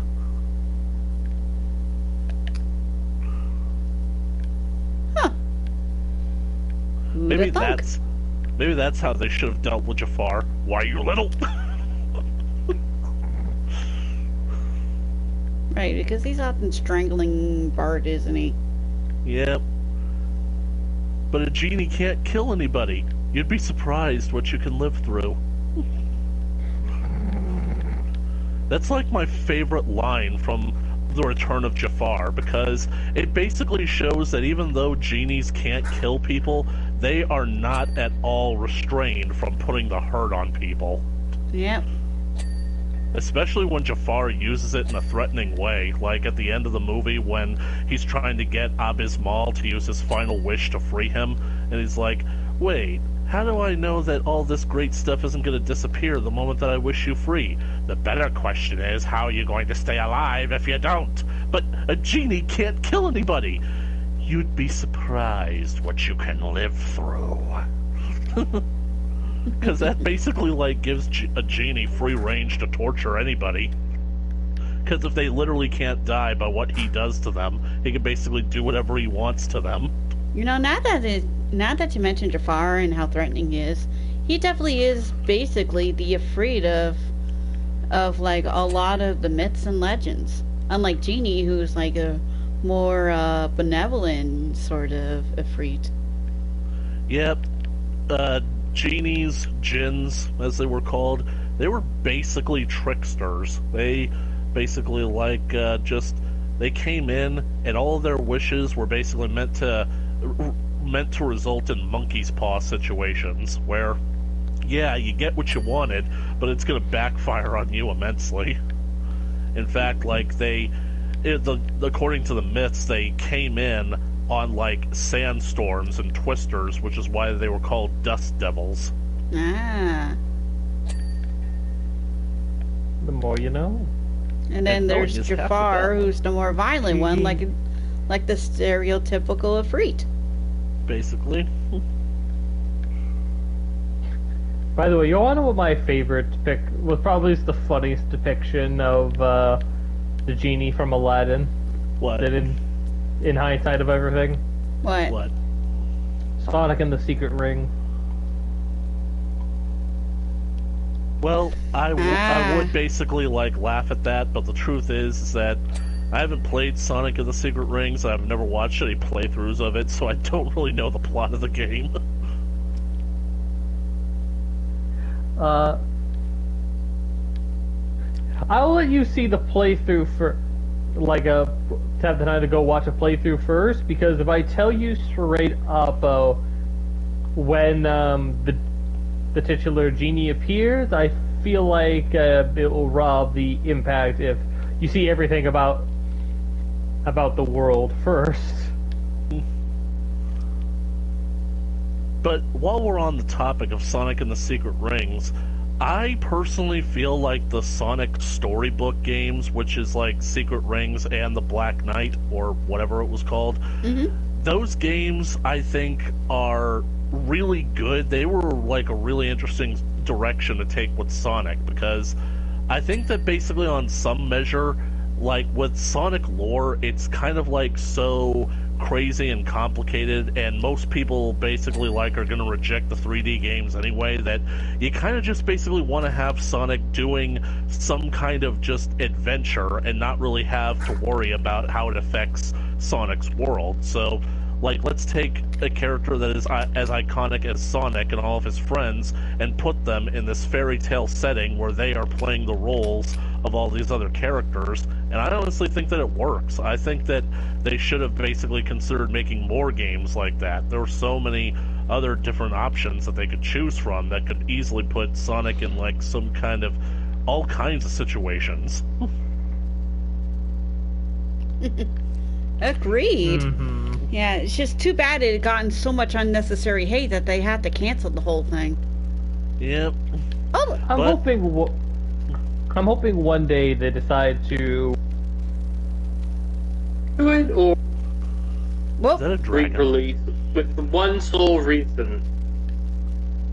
And what's The that? Controls.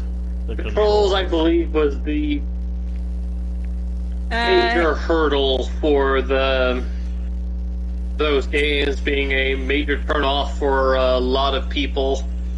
Hey, did your headset disconnect from the controller? Because this sounds a little strange. Yes, bit, yes, yeah. it did. Okay, there we go. Yeah, sorry. No But worries, yeah. no worries. Getting unnecessary hatred is kind of like that's the moniker of the Sonic franchise, isn't it?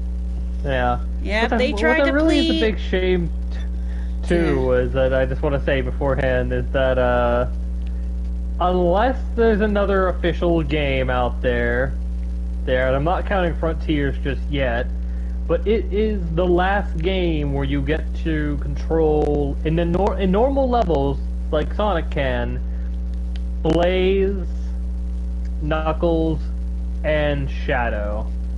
Mm-hmm.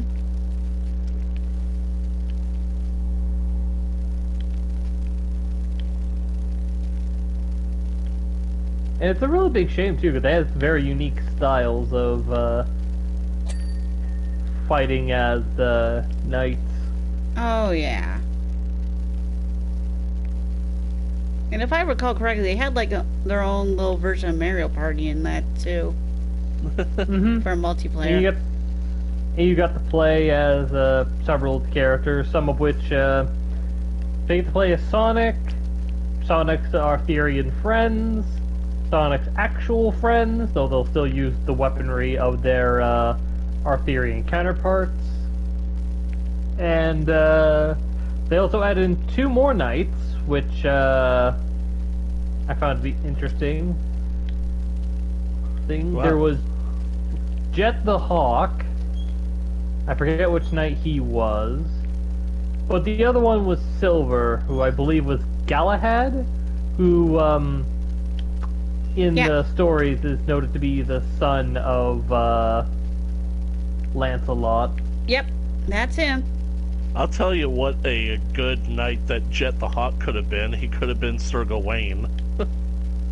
Nah, but Gawain was specifically Knuckles.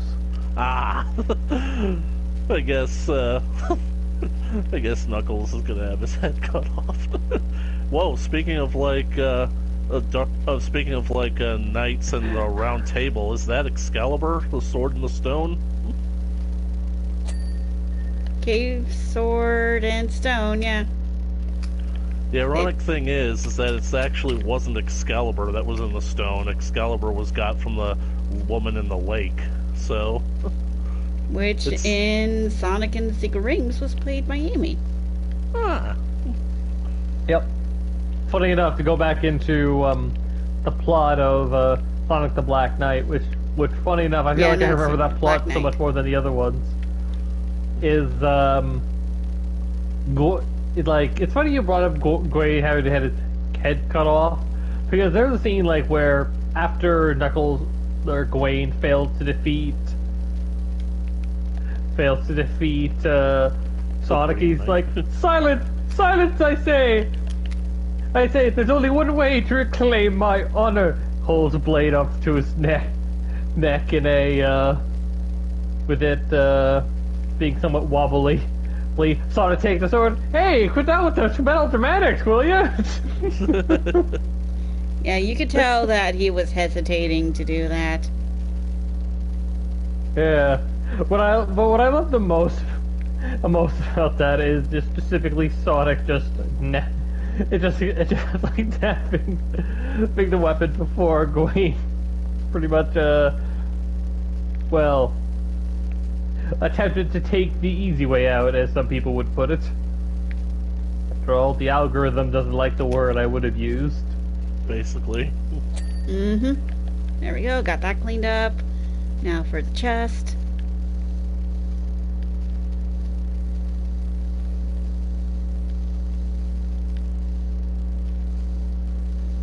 Can I open this? No, it's just a solid prop. I really Of course, wish that the you fun- could open it and there would be a treasure inside. Yeah. A gold-plated gnome! Yeah. You want to know something funny, by the way? What? Just going. So, in Sonic and the Black Knight, the first of the knights of the round you fight is Lancelot, aka Shadow the Hedgehog. 'Cause you. Yeah. So the first fight against him, because it's your very first fight against Knight proper, other than Arthur, but we'll get to that later. So it's relatively simple and easy by comparison to some of the later fights. Then comes the rematch. Match where he actually is fighting seriously. Beforehand, he was just like, my king told me to get rid of you, but man, I did not have my coffee today. My mother said that my horoscope was not going to be well today, and you know what? I'm going to just fight you with this hand behind my back, and this couldn't possibly go bad. Next fight, he's had his coffee, his horoscope is good, and he remembered he's Shadow the Hedgehog and proceeds to spam Chaos Control and Chaos Blast. Funny enough, he also has two different lines, too, where in the first one he mentioned that he was careless,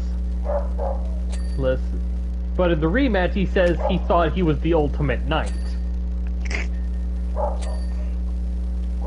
Well, if I recall correctly, Lancelot was among the first knights anyway. Basically, he was like Arthur's most trusted of the knights, which is what makes the betrayal all the more painful.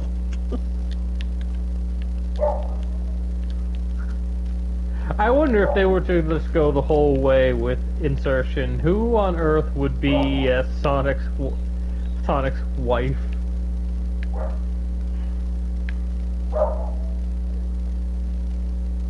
Who knows? I know already who Merlin would be. Tails? Nope. Tails is already a shopkeeper. He's the blacksmith, actually. Or yeah. Well, he keeps a shop, so. Well, Smith is more provident. My memory did not technically fail me. Yeah. Alright, so who's Merlin then?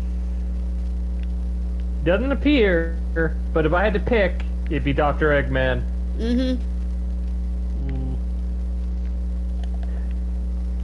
You might be thinking, hey, that sounds completely dumb, but this wouldn't be the first time Eggman gets a relatively important and, weirdly enough, more benevolent position.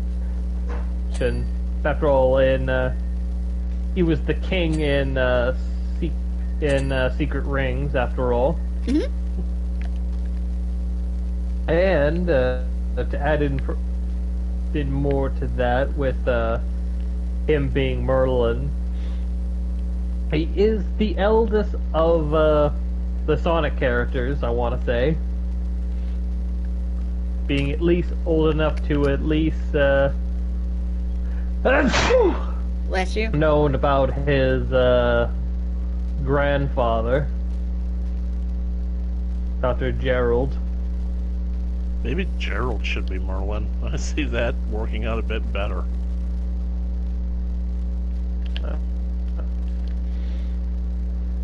Yeah. And another reason is that... So you remember the ending for Black Knight, right? Nope. Long story short, well, telling Amy the whole story and she taking it as a reason for why Sonic skipped out on their date, which I would find it hilarious if all these stories that Sonic just tells Amy, it's just his excuse for not having been there for a date. Yep. Well, he did appear with a pair of chili dogs in his hand, so I have a feeling he was about to go there. Oh, Jules is talking. Your job looks all right, though. Thank you. I got plenty of help up there. He specifically goes out of his way to eat one, but he saves on the other one. Yeah, I bet it's well satisfying washing off all that crud and that. Yep. Very satisfying. Let's see, where else? Ironically enough, the chili dog becomes like a power power-up charm in the game somewhere. Mm-hmm. And now I want a chili dog. But yeah, I like topping mine with Fritos. Mm. Yeah, like I was saying before, my mind got the better of me. So Caliburn turns into Excalibur for the final battle. Well, and it turns out that by being the guy who wields Excalibur, that makes Sonic the real King Arthur, because the one that was the titular Black Knight was merely an illusion created by Merlin to fill in the role of the story. Merlina, yeah. No, Merlin. No. Hmm? Merlina specifically knows that it was her grandfather that created Arthur. Ah. Yeah. Like, we can watch a playthrough cutscenes but I'm pretty sure it was mentioned that it was specifically because otherwise she would have used the scabbard to power herself up. So instead of creating a problem that she then would have to deal with herself. Mm. But yeah. Yeah, But yeah. if I recall correctly, she didn't want the world to fade or something. Yeah. Yeah. She was in a way she shared a common thing with Benny from the initial game of his initial game of not wanting the story to end. Was fearing the end credits, the final page. Yep. And was seeking to naturally extend it, even through dark magic if needs be. Which is a, compelling enough reason for a anti-villain, I guess. Let's see. Now, where was I? Oh, yeah. So with King Arthur, it turns out being a fake of what the real Arthur would be, and the real Arthur being Sonic, that naturally means that would effectively make King Arthur the equivalent of Sonic's doppelgangers, just made of magic instead of the machinery. Makes sense. I could just basically imagine a cutscene where maybe some Arthurian legend scholar basically has witnessed all these events, and he basically just has a moment of reflection to go over the fact that the legendary King Arthur that he has basically spent his entire life researching and studying turned out to be a hedgehog. That's like some Jack 3 levels of humor right there. Yeah. And it's a good thing I did pick up the ball and put it on the tail, because that there's thing no is hole. solid. Yeah, that thing's solid. Which means we are meant to, pick up the balls over those hills.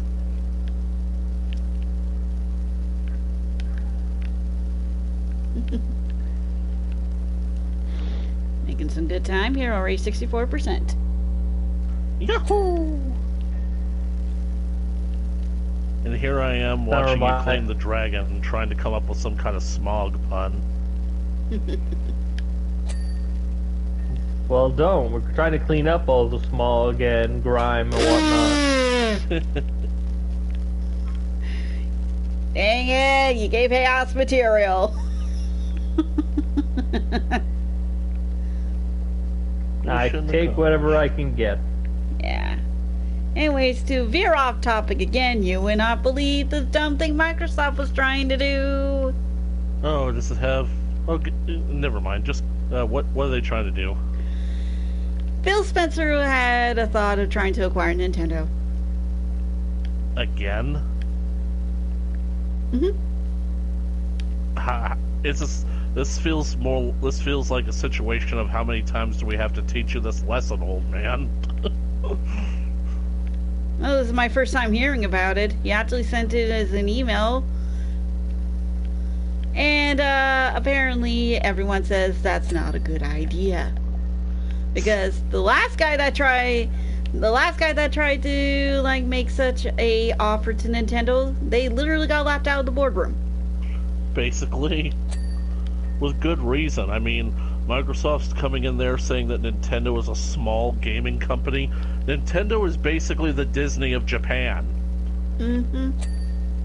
And to think Especially they started now off... with having actual theme parks now. Yep. Pretty decent looking ones by the looks of things. I just wish the United States one didn't get stuck with a cupcake for a dessert though, but oh well. Well, hey, you'll never get to taste that cake or any other location until you get your passport, so... Yep.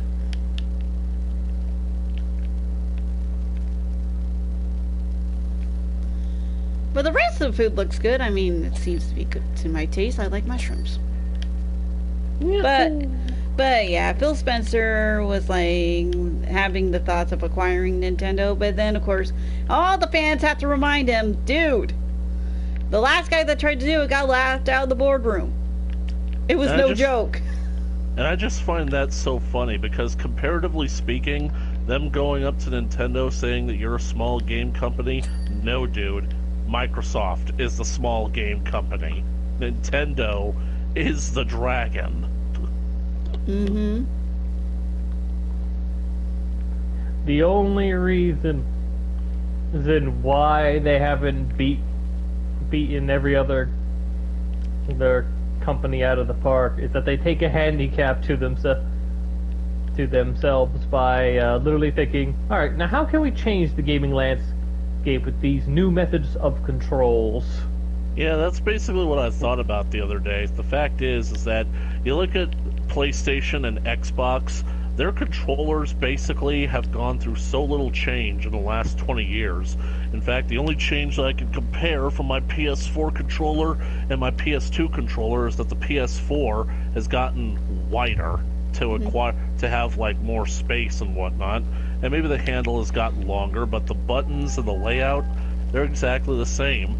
But you take a look at like what Nintendo has had from the original NES controller, the Super NES, the N64, then the GameCube, the friggin' Wii remote, and now like the stuff that they have for the Switch. There's like no consistency at all. Yeah, and they're often remaking the older controllers to fit the Switch for the older games. And that's something that I'm really grateful for because like playing, I just don't really care for the Joy-Cons all that much. That's basically why I got myself a wireless Switch GameCube controller. I still need to get myself one of those. Mine's wired. I like the wired stuff more. Sure, it's got like a few more cables to trip over and stuff, but it feels a little more reliable and old school to me. I have a feeling that I'm going to have to get myself a wired controller so that I can hook it up to my computer, unless I can somehow pair the Bluetooth for the Switch controller to my PC. Because basically I've been thinking about doing some Majora's Mask and Ocarina of Time randomizers. Ooh. Yep. That's going to be a test of how well I truly know those games. Good luck. Those things tend to get crazy fast. Do you guys ever think that you could basically like have a game where you could try that? A game where you know so well, but when you go into it, all the items and all the essential things that you need to continue the game are in completely random places? Not really, no, but I have been interested in those Pokemon randomizers where all the Pokemon you get are completely random. I mean, I don't basically want to sound smart, but isn't that basically like how the game is played to begin with? No, it is, but I mean, like, basically how you say, except with, like, Pokemon. Like, for example, you find a legendary in a spot where you originally find Pidgeys. That's A bit drastic. I wish I was Alrighty, kidding. little boy. Here's your Squirtle. Go and enjoy the wide world of Pokemon. Oh boy, I wonder what Pokemon I find first. Garatina arises from the grass with its dark wings and shadowy mystique, looking menacing as all hell. Go, Squirtle! And here's the fun bit: they'll be at that actual level as said Pidgeys. They'll be like level 2 to 3. And it's not just the Pokemon you find; it's also the Pokemon you first get from the professor too. Well, let's see. Starters. Let's see. Bulbasaur, Squirtle, Arceus. Wait, what? Pretty much. There's like a lot of randomizer Nuzlocke out there.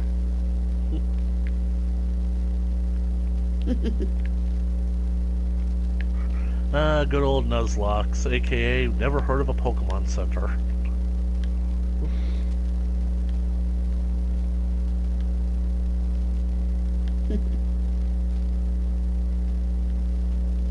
Yeah, unless you... Actually, I don't recall any of the Nuzlocke, like very few Nuzlocks following that rule. Only when they want to uber challenge themselves. Most of the time, it's just... First Pokemon you catch at the route that you see. You have to nickname them, and if they faint, that's it. You can't use it anymore. Yeah.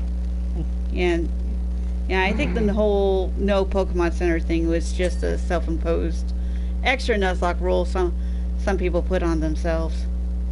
Somebody once told me. And then there's the ones that are like mono runs for challenges. Like, well, not mono, but like specific type runs. Also, we've been playing this for almost 8 months now, and I've only just now learned how to use the goddamn soap. Let's see if that basically has any impact on the increase in time. I'm watching that percentage. Not really. Damn, thanks. I mean, it does for the most part, but it's like, it doesn't like last too long. The last time I've ever Oh, felt for crying so... out loud! There's graffiti What? underneath.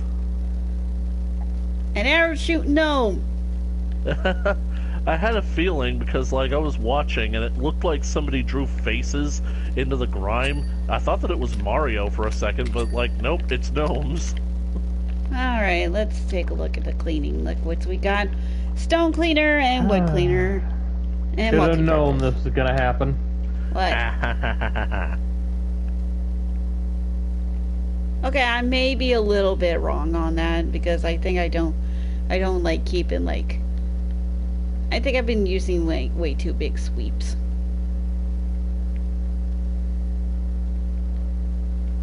So yeah, the soap helps. It just we got a limited amount.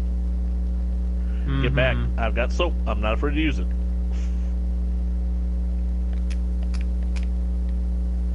Let's see, gonna check around all the other wooden places.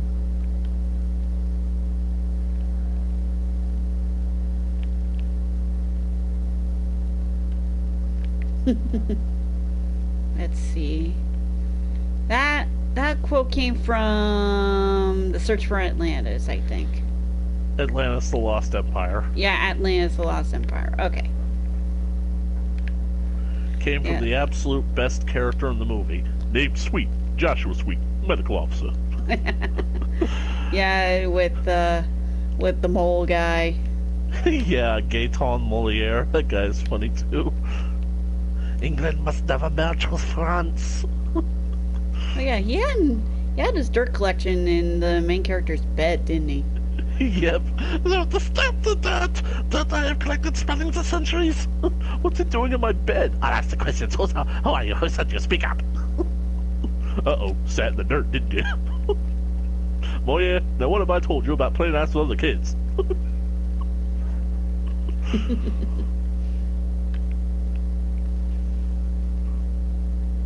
And especially like when later on in the movie, when they're basically like camping on the highway to Atlantis, they all basically start giving their backstories. They watch as Mole basically literally digs himself into the ground in order to go to sleep. And Yeah. Milo is just like, what's Mole's story? And then Sweet just chimes in with, trust me, oh, we got Lady Pip. Yep. Whoosh, that sound too. So good. Water hitting the surface, cascading down like a rivulet of hair from a high tower. I think you might have an extra hand wanting to be hired on. Yep. Flippin' heck, this job's getting to me. Who would describe water like that?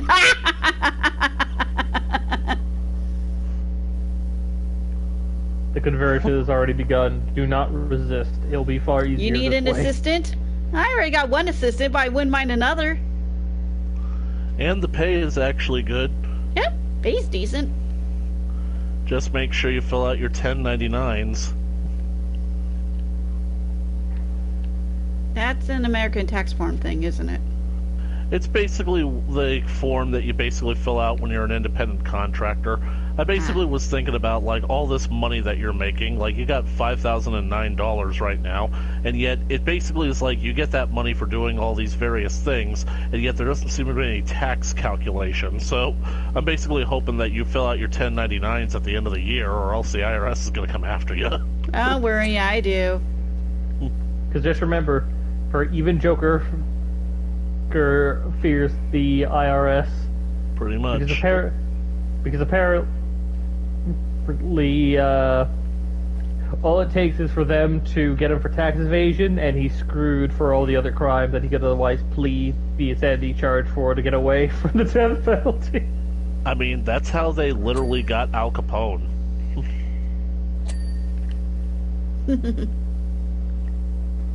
Because, I mean, like, basically you can literally, like, do all kinds of horrible things and plead insanity, and some bleeding heart is going to feel sorry for you, but basically, like, when it comes to basically not paying paying your taxes, the IRS is coming after you with thumb screws. Yeah. Yeah, that's what I've learned from watching Oversimplified's video on the Prohibition. Yep. I'm the government. I'm the reason that nothing Oh, works. a snake! There's a snake in my boot.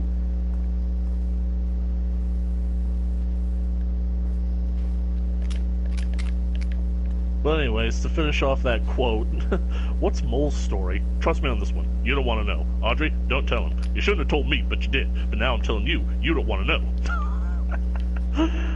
We never Really? find out, do we? Of course not, because the joke is basically like it's so horrible that that nobody should ever hear what it is. You don't want to know. Audrey, don't tell him. You shouldn't have told me, but you did. You should have told me, but you did. You should have told me, but you did.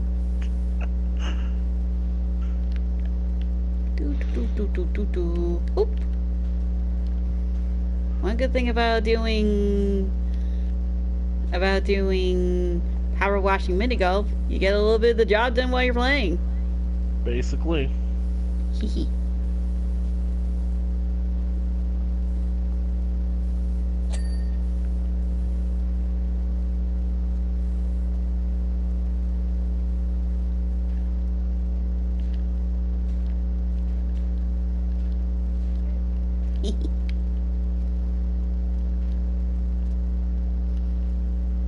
Almost there. A little more. Got it.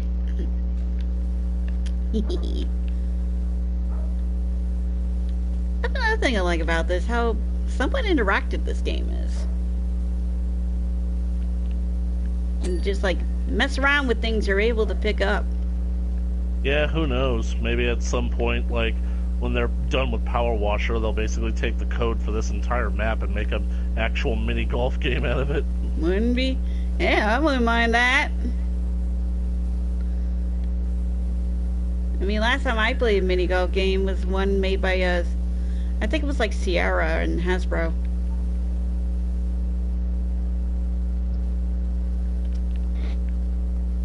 It was very good.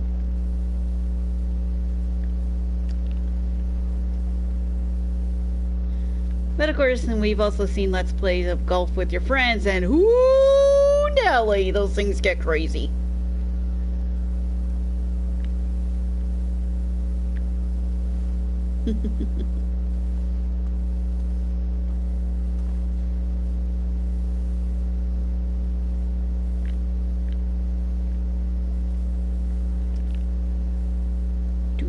Do. Let's see, what else?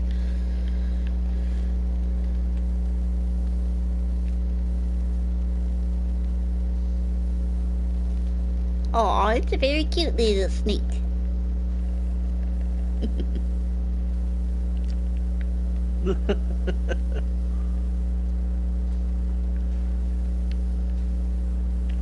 You know, maybe if snakes actually had eyes like that in the real world, they wouldn't have such a maligned reputation.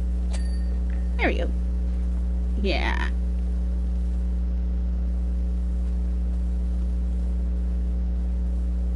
There's a lot of animals that don't deserve the reputation they ultimately got.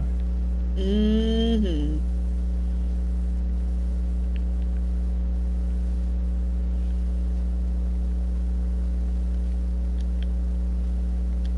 Yeah, because I think they just mostly got a bad rap because people at the time didn't understand.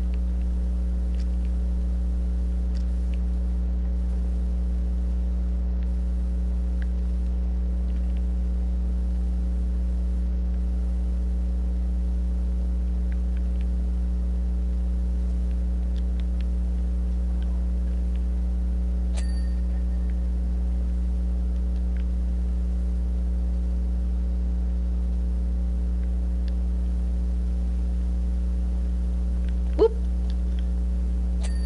There we go.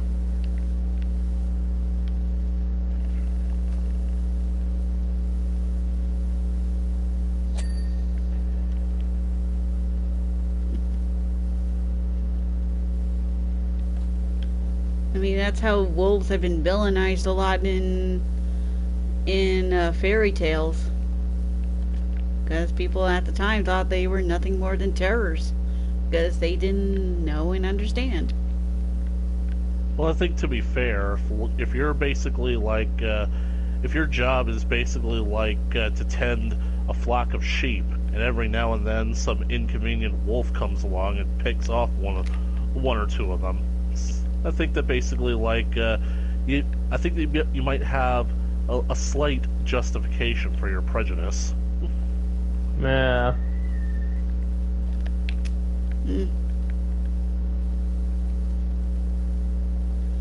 Yeah, but now we got like so much more to understand wolves about is that they're being given a better light. Ooh, that's Especially when they're better than the alternative. Is there like kids in someone's background or something? Yes, my nephew Henry is currently over. Aww.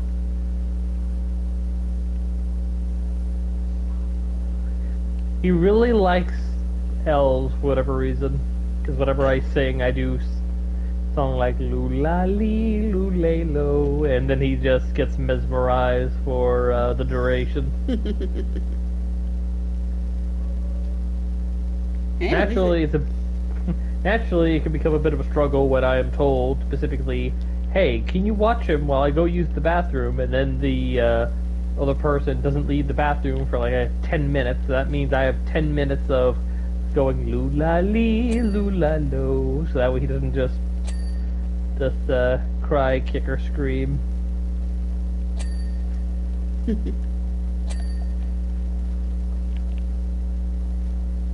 He's a good kid, though. Oh, yeah.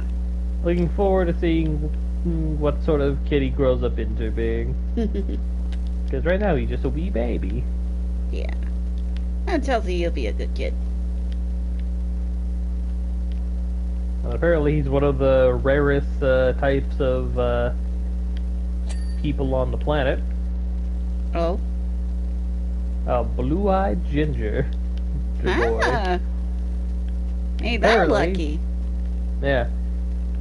Because most gingers tend to have green eyes, despite both being mutations. So it's actually rarer for ginger to have blue eyes rather than the mutation of the green. Well, lucky for him. Yep. I The more gotta you know. admit, that's incredible odds. Mm-hmm. It was probably the one detail that because my sister is also a ginger too, so it was really so people weren't asking about the baby's gender, even though we knew it already. It was, is it going to be a ginger? My Uncle John actually made a joke of Julie's the one. He says to his ginger wife with their non-ginger children.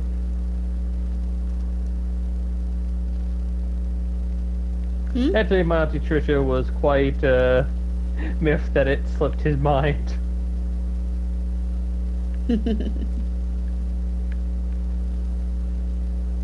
Well, not only did he turn out to be a ginger, but one with a very unique little trait. Well, rare. Mm-hmm. He was born with blue eyes. Yep. I better get the stepladder for that. Where did I put the dang thing? Oh, walked right past it. Of course, my favorite thing about him is his wee little fingers. I don't know why, but just holding his little fingers and then looking at how big mine are just reminds me of the beauty of growth, you know? Mm-hmm.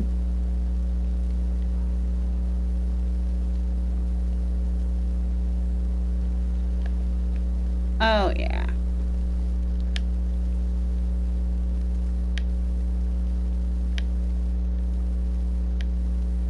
Start so tiny and then look how big they get. Mm-hmm. And then the moms are wondering what the heck happened. Yep, that's Yeah. for certain.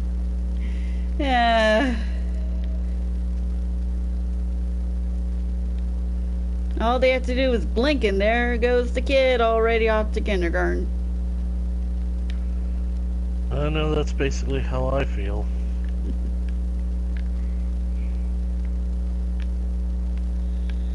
Seriously, I cannot believe that in a few weeks Savvy is going to be 4 years old. Oh, dang, already? Wow. Yep. I just don't really know where time is going. I feel like basically like somehow or another the pandemic put everything into fast forward. Yeah, it sure feels that way.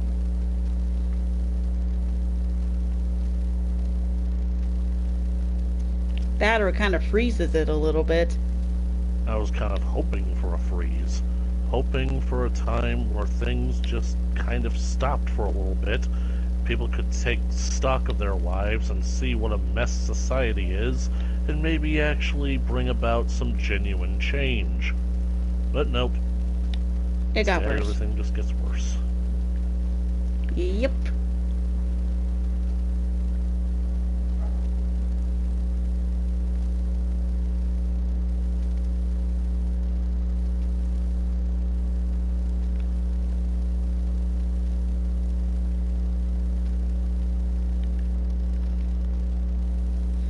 If we do hire that kid on, there's going to be one other thing he's going to have on his list. Cat duties. I thought it was a she. It is. Oh yeah, she. Sorry, I'm used to Jules also being a boy's name because of a YouTuber I like listening to. Yes, you heard me that listening to. And that's Well- Family Jules. Well, I know that Doc Brown named one of his sons Jules, for Jules Verne. These are our boys, Jules and Vern. Meanwhile, I'm doing my usual shtick again. Parkour. No, he's floating.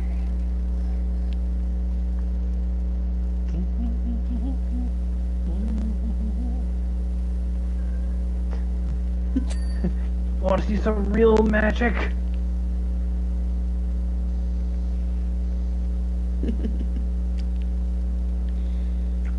Have you guys ever seen those videos of like an actual water-powered jetpack?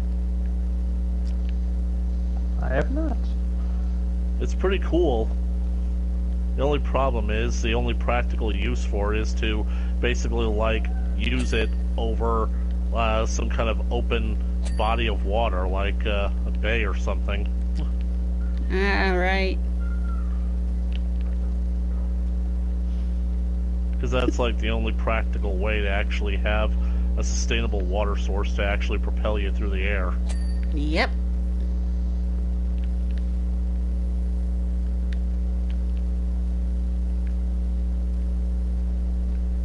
Oh, 93% already.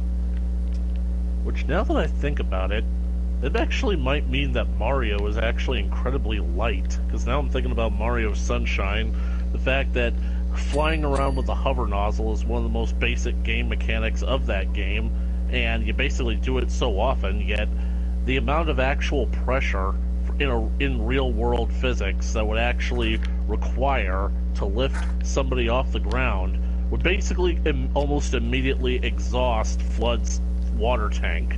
Like, there's no way that little guy holds enough water to actually do what he does. And yet Mario is able to fly around no problem, so it's like Mario must basically like weigh nothing. That or Egan made him so really well. Outdid himself. Yeah. Remember, Like, this is the same guy that made the ghost-busting vacuum cleaner. this is the same guy that made the paintbrush that started the whole mess to begin with. That too. Yep. So naturally, he would have a way to counter that. Maybe Flood's water tank somehow incorporates hammer space technology, or maybe somehow it gets down to like micro pressure. It pressurizes the water to such a degree that the force that it exerts putting out is enough to propel Mario.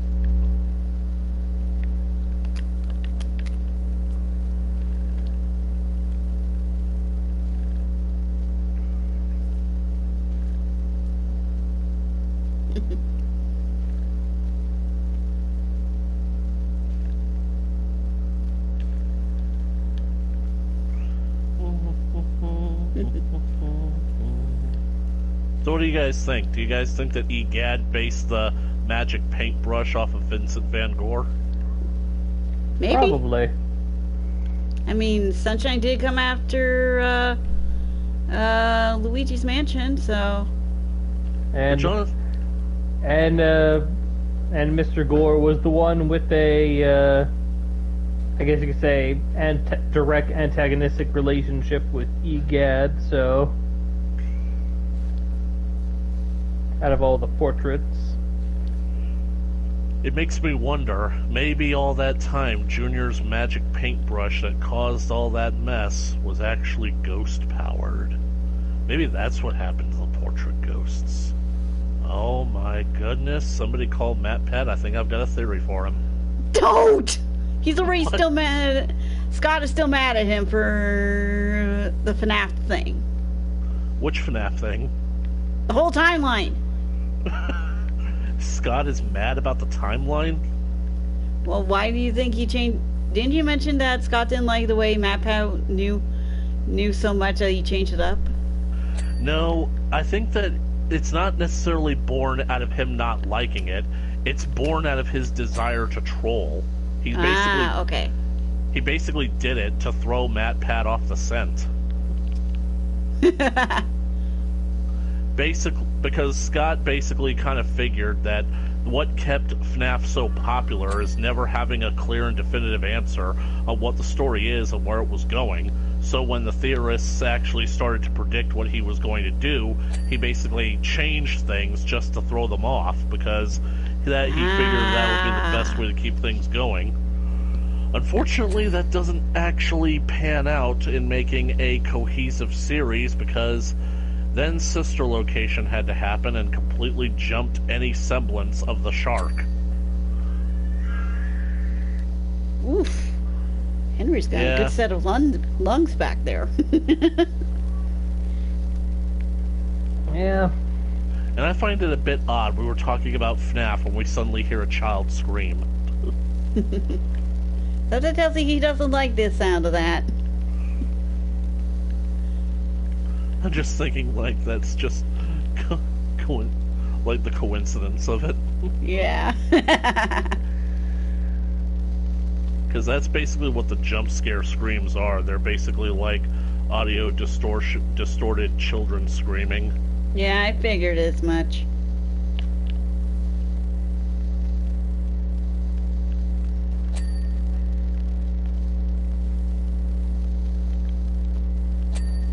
I thought I heard a bit of a kid scream in there. Mm-hmm. Let's go, fit the whole ramp.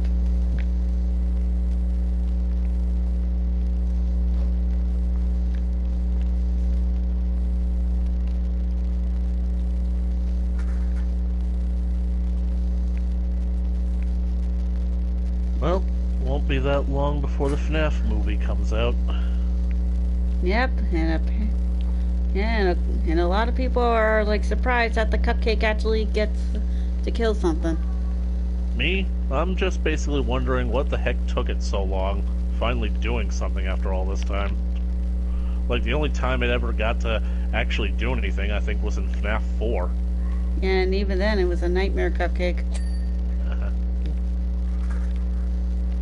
Me, I'm just basically thinking that this movie isn't going to be so much FNAF as it's going to be Saw with a FNAF coating.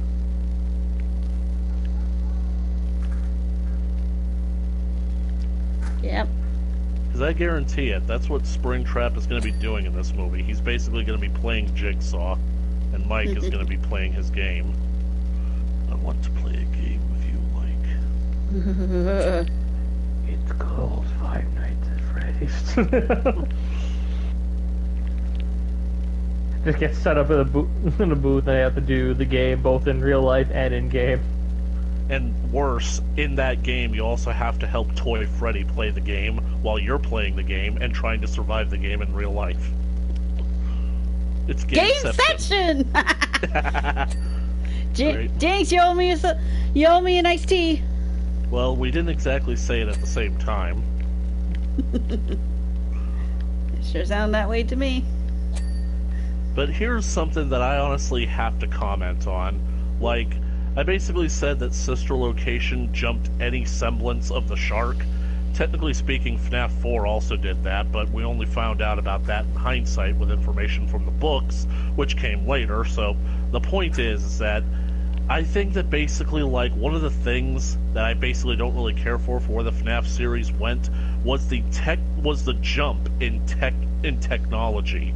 Like, there is a huge gap from the technology that is on display in the first 3 games than there is in the ones from Sister Location and onward. Because in the first few games, you could basically kind of, like, understand the idea of animatronic characters in a pizzeria. But all the other kinds of technology that are on display, they are, like, really crappy, run down. I mean, Five Nights at Freddy's is basically a location where it takes more power to keep the doors closed than it is to keep them open. That's okay, no worries, Benny. That's literally the exact opposite of how it's supposed to work. Okay, Vinny. Benny says that their phone's about to die. Ah. Yeah. Anyways, the point is that FNAF basically had realistic but bad technology.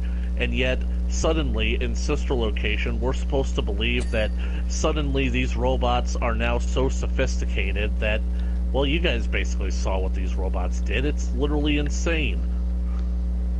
Well, let's also... Yeah, but let's also not forget a good chunk of them may possibly also be possessed. Well, that's the thing. We actually don't know if the animatronics from Sister Location are possessed. We know one of them is definitely possessed, but the thing about it is that the ones from Sister Location might not even be. They might just be alive, like they're AI. So,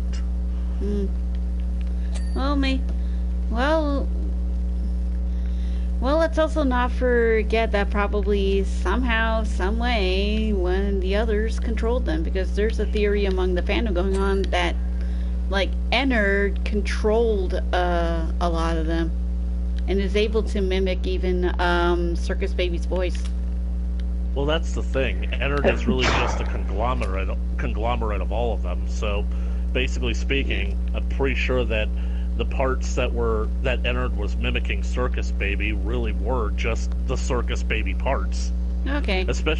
Especially when you get down to like the websites, Scott's two websites that he uses to tease the game. If you basically look behind the code, you basically realize that there's an argument going on between the other animatronics inside of Ennard and Circus Baby, and they basically vote her out of the tribe, which is why she's now her own character again in Pizzeria Simulator. Ah.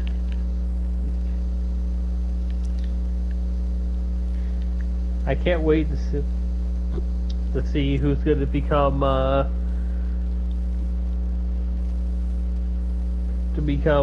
champion. Will become the final survivor entered. I think that's Molten Freddy. Right, because Mike set fire to the place. Well, not just that, it's also the fact that when Ennard shows up in Pizzeria Simulator, it's now got a Freddy mask and is basically just a tangling of wires. It's basically metal spaghetti. Well, most players' knees will certainly be weak. Yep.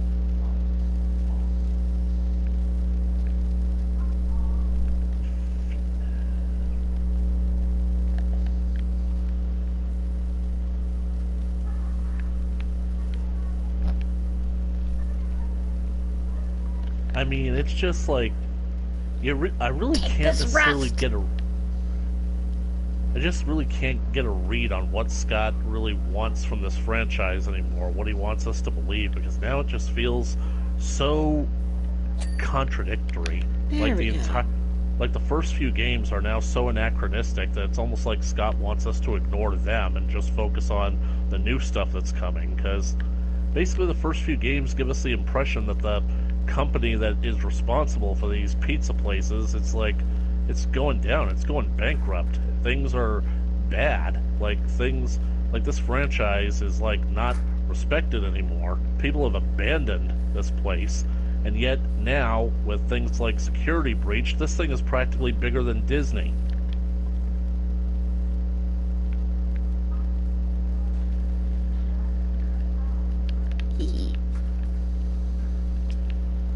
Witchcraft.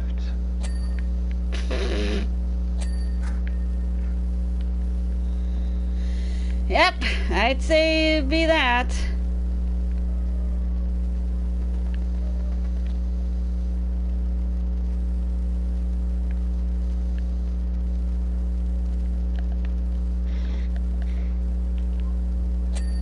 There we go.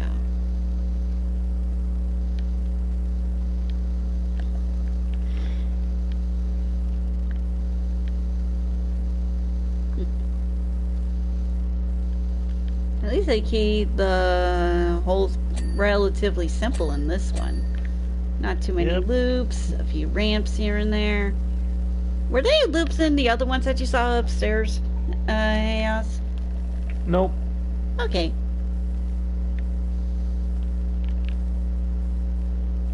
Nice, simple mini golf where physics and gravity are the ones at play. Sure, a few themings here and there, like with this archery area and everything else, but that's just, that's basically like the dressing of a salad, to put it simply. I just wish there wasn't so many of these things like so close together. Yep. Like, I'm basically looking at you guys being at 98%, and yet seeing huge spots of grime and grease everywhere. It's like, yeah. Yeah, well, this is a fairly bigger map, so I'm not surprised.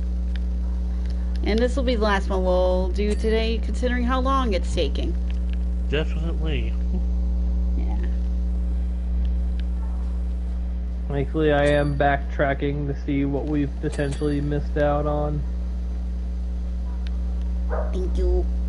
I can hear all the dings.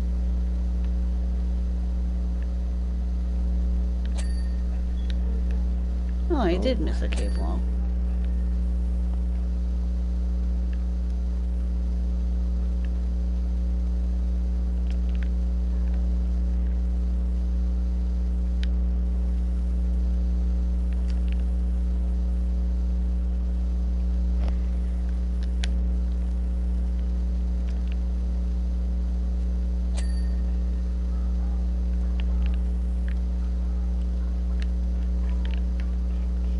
Just be careful if it's like one of the bigger ones. It may blind yourself. I know I already have when I was like cleaning up the exit area. Whoo boy, I did not expect that flash.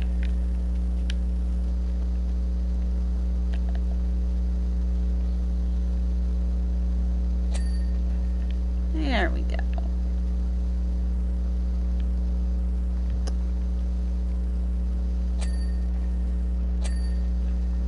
There we go. Courtyard floor is clean.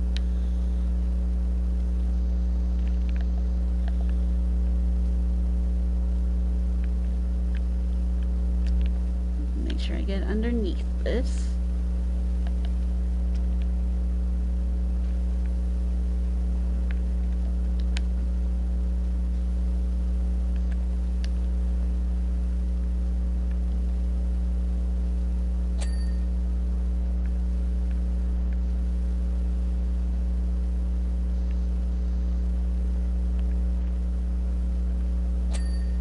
Woof.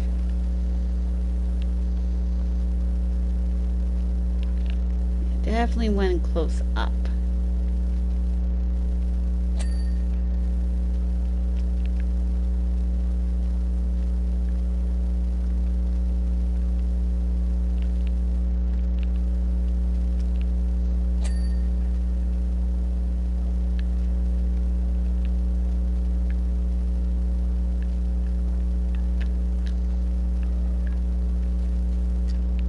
Ooh, nice colors to this one. Aha! There we go. Man, this place is a complete transformation. Mm-hmm. Thing is all dirty and yucky before, and then we came in and ooh, it's like a fresh ray of sunshine. Lemony fresh.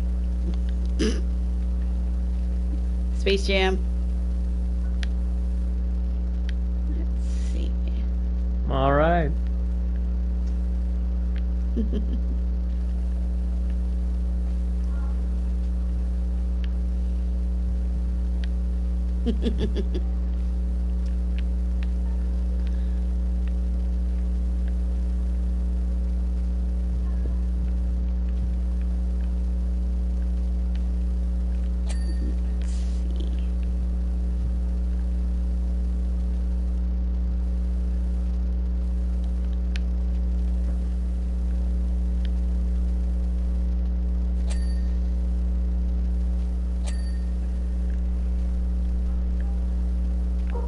Looks like this is just simply 9-hole mini golf then. Yeah. And there's some little bits and pieces that I missed out on during my initial clean.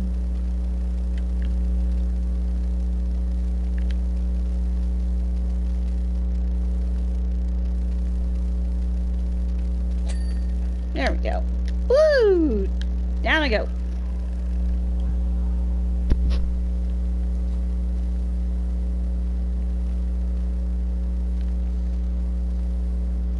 Why did I suddenly get a jump of 40 comments?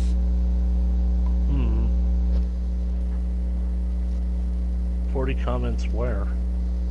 That's what popped up on chat. I don't see anything. Yeah, I don't see Neither anything. do I. It's probably a glitch. No.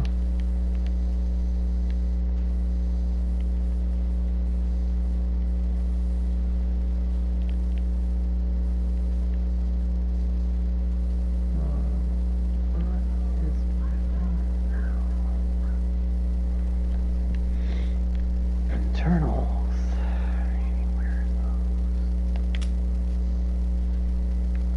Where's that in here?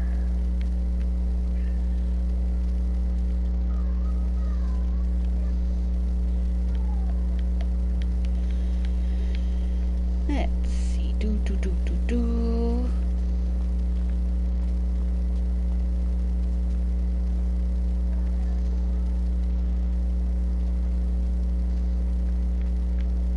Just about done.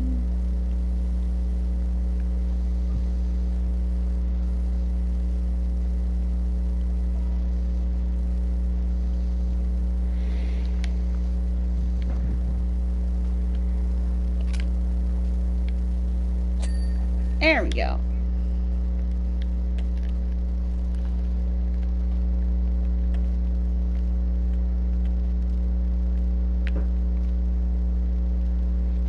Dang, there's quite a bit.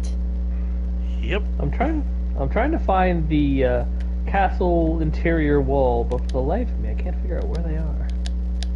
Okay, I highlighted it, so it should be flashing. It'll only for you, it won't for me. Oh, down here. Alrighty, there we go.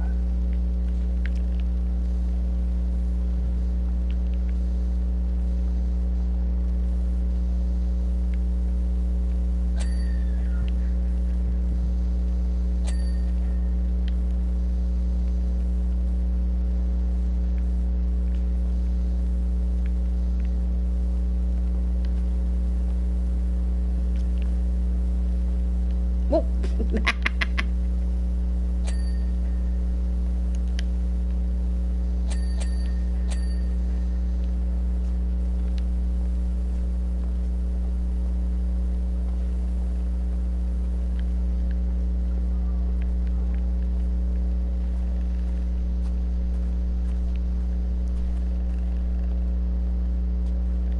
Got it.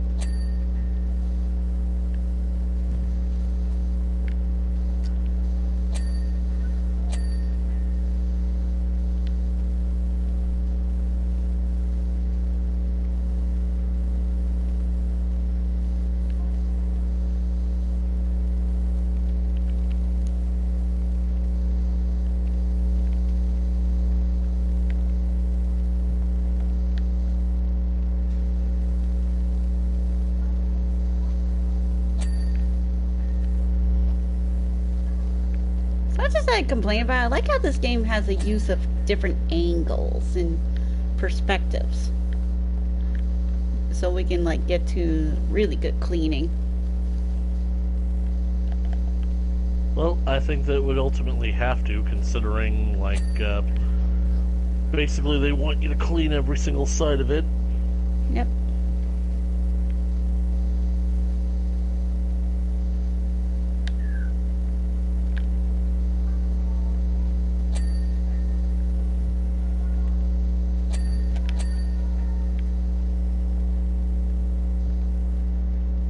So many dings, yet there's still some things left. Exactly. Golly, this wall still isn't clean. So Where is it? tantalizing being so close to the end. I know. Oh, there it is. Oh. Oh. Well, don't have to worry about that one anymore. Now I just gotta get to the battlement wall.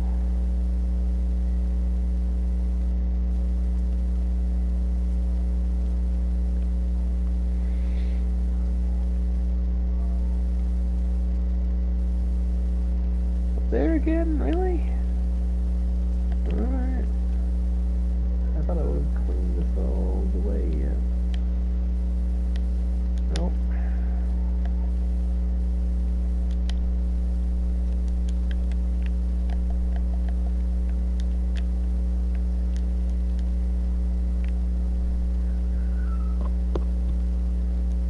You're always in a very awkward spot.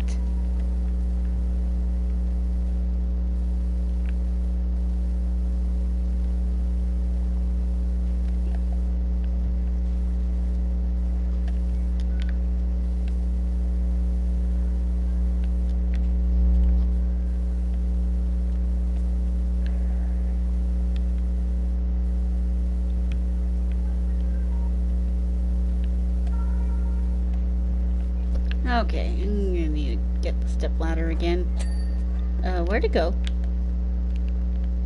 Oh, there it is.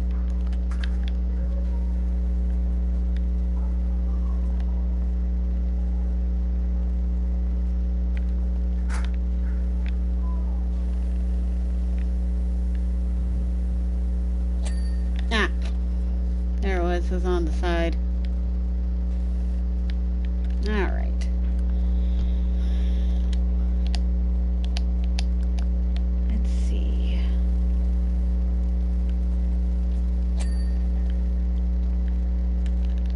Oh, still not done. You guys are almost there. Just persevere. Exit handrails. Oh, Of course. dear God, there's so many. Okay, that's clean. It's frog prints. Okay, the pond. The Castle Key pond is still a little dirty. No, no, not the pond.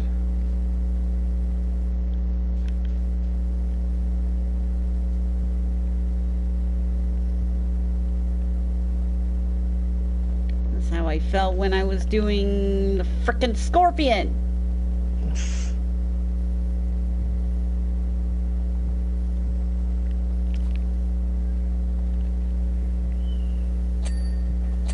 Here we go, Okay. there's the right.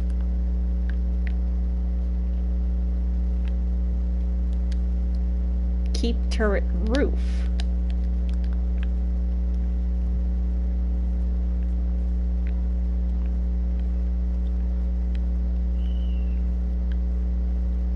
Oh, this thing.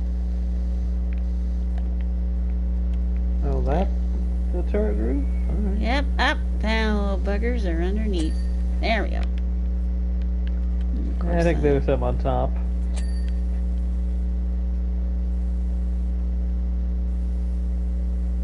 Central stairway.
Do you see a golf ball down there?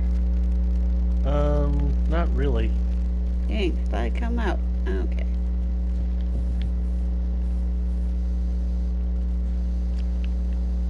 Oh well. He'll probably pop out later.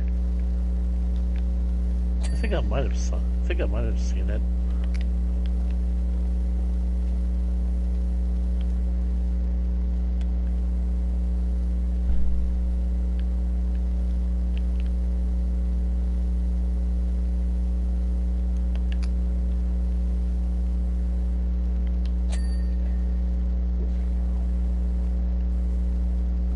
to where that wall was already clean. It just wasn't accepting the fact that it was clean. I feel you there. Except it's clean.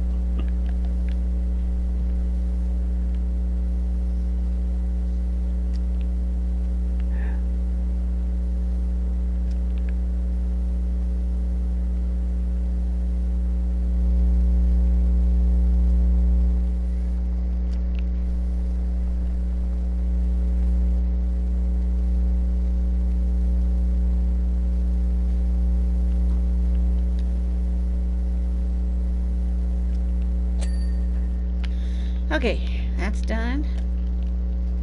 What else is left? Cave stepping stones. I missed a couple.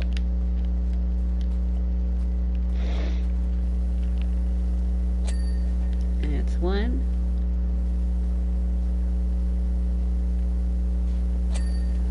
That's two.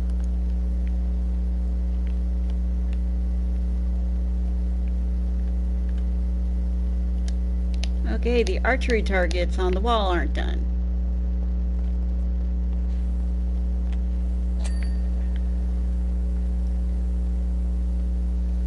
Try to get the sides.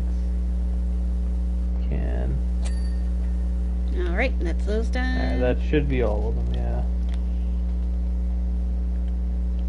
Courtyard arrows.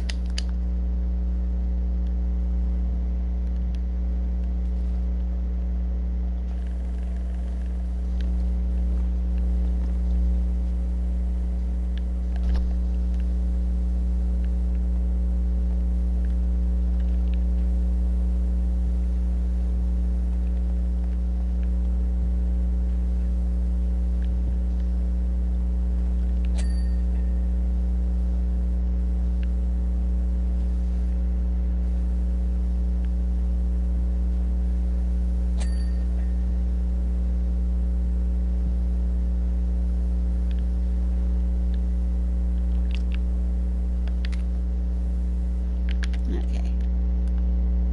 I bet those are all done. Okay, courtyard turret roof.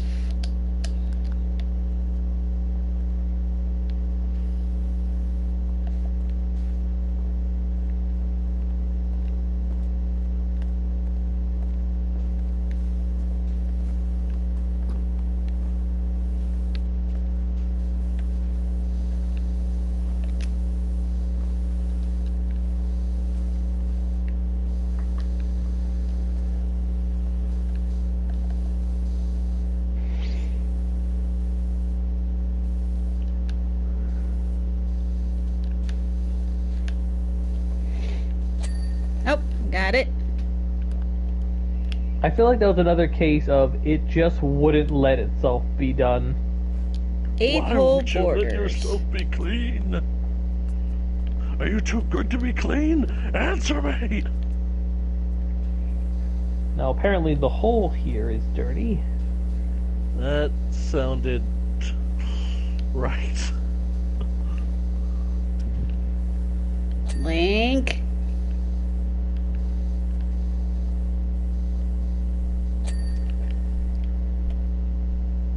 Then we got the borders, which are gone. I feel more and more though that we're already clean here. We just need to spray a couple of items to reinforce that we're done. Fence posts. I gotta go back to the fourth one, which is around here.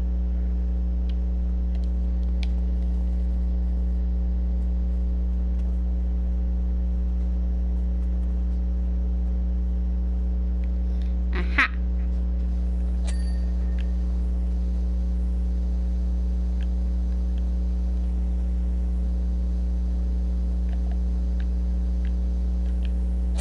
Of course, underneath.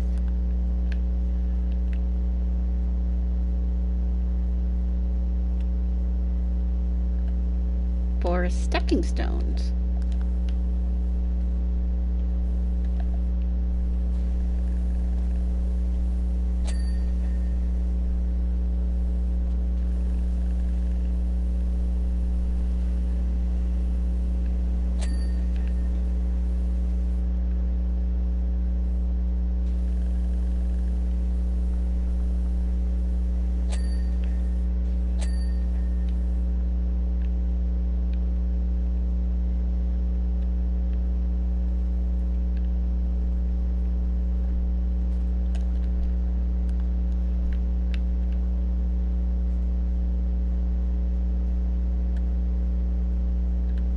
gateway banners.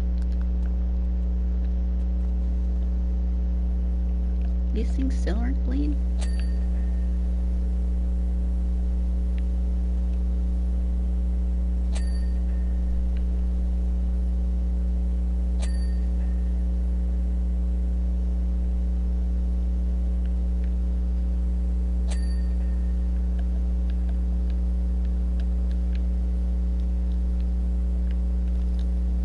Ah, of course, that's why they're rusty on top.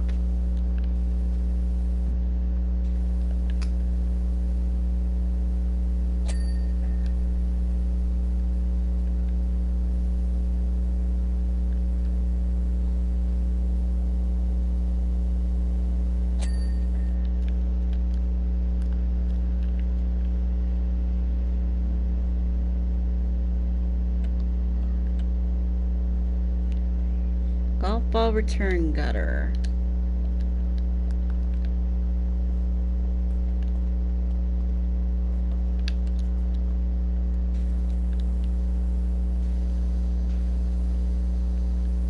I had a feeling that those would be going to cause problems.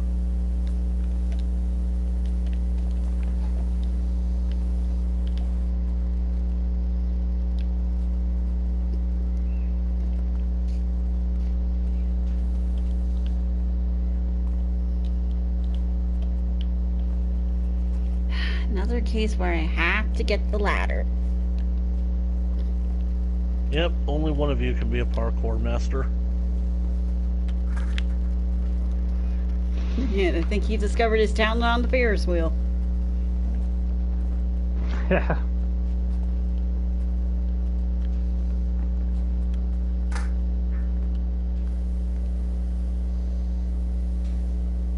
Oh, and I've discovered a flaw with this thing. And what's that? I'll share at the end. It's funnier that way. Okay, ninth hole arch. Alrighty, in the second house or whole house. And the whole houses are over here. I'll take care of these. You go up. Yep, and I'll go all the way up to the ninth hole. Okay, took care of the house. Arch, arch. Ha.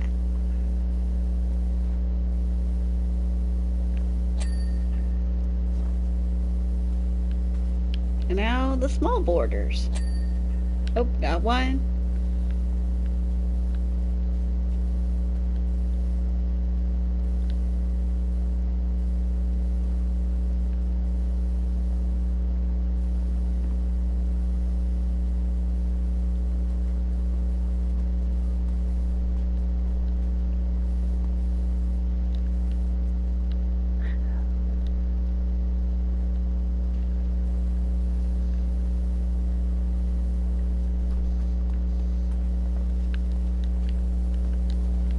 I bet you it's up here.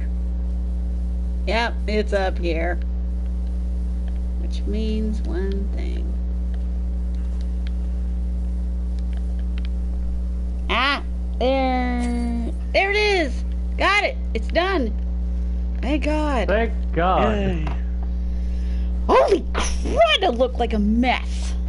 Yep. King. Wow, that is incredible. Verily thou art a knight of the highest order, and your sight of lance art of singular renown. Thank it indeed for your bravery, which hath driven away this cursed beast of burden, reclaimed our mighty land. Nope, I can't. Nope, can't do any more of that. Thanks, mate. Sure, they'll be well happy with the state of the place now. Good to see that Muckingham apparently takes place in Australia.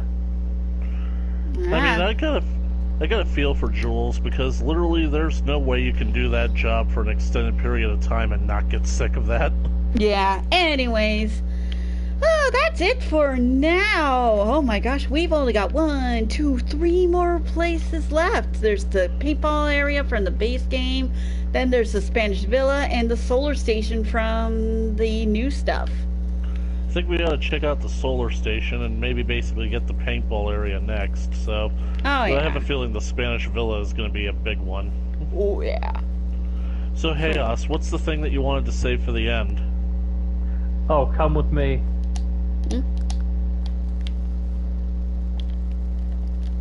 What? Alright, climb up here.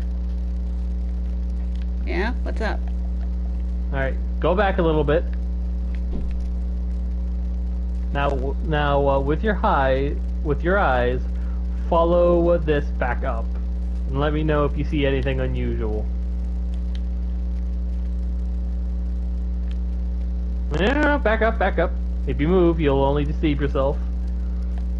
Okay. Wait. Pay close attention. Can you see it, Link? Because I see it. Oh, there's That's- like a little... It's clipping in! Yep. Gosh dang My it, immersion devs. is ruined. Yep, and I think I probably I'm know what taking happened my with the gnome and dang leaving. ball. It's not even lined up with the gutter.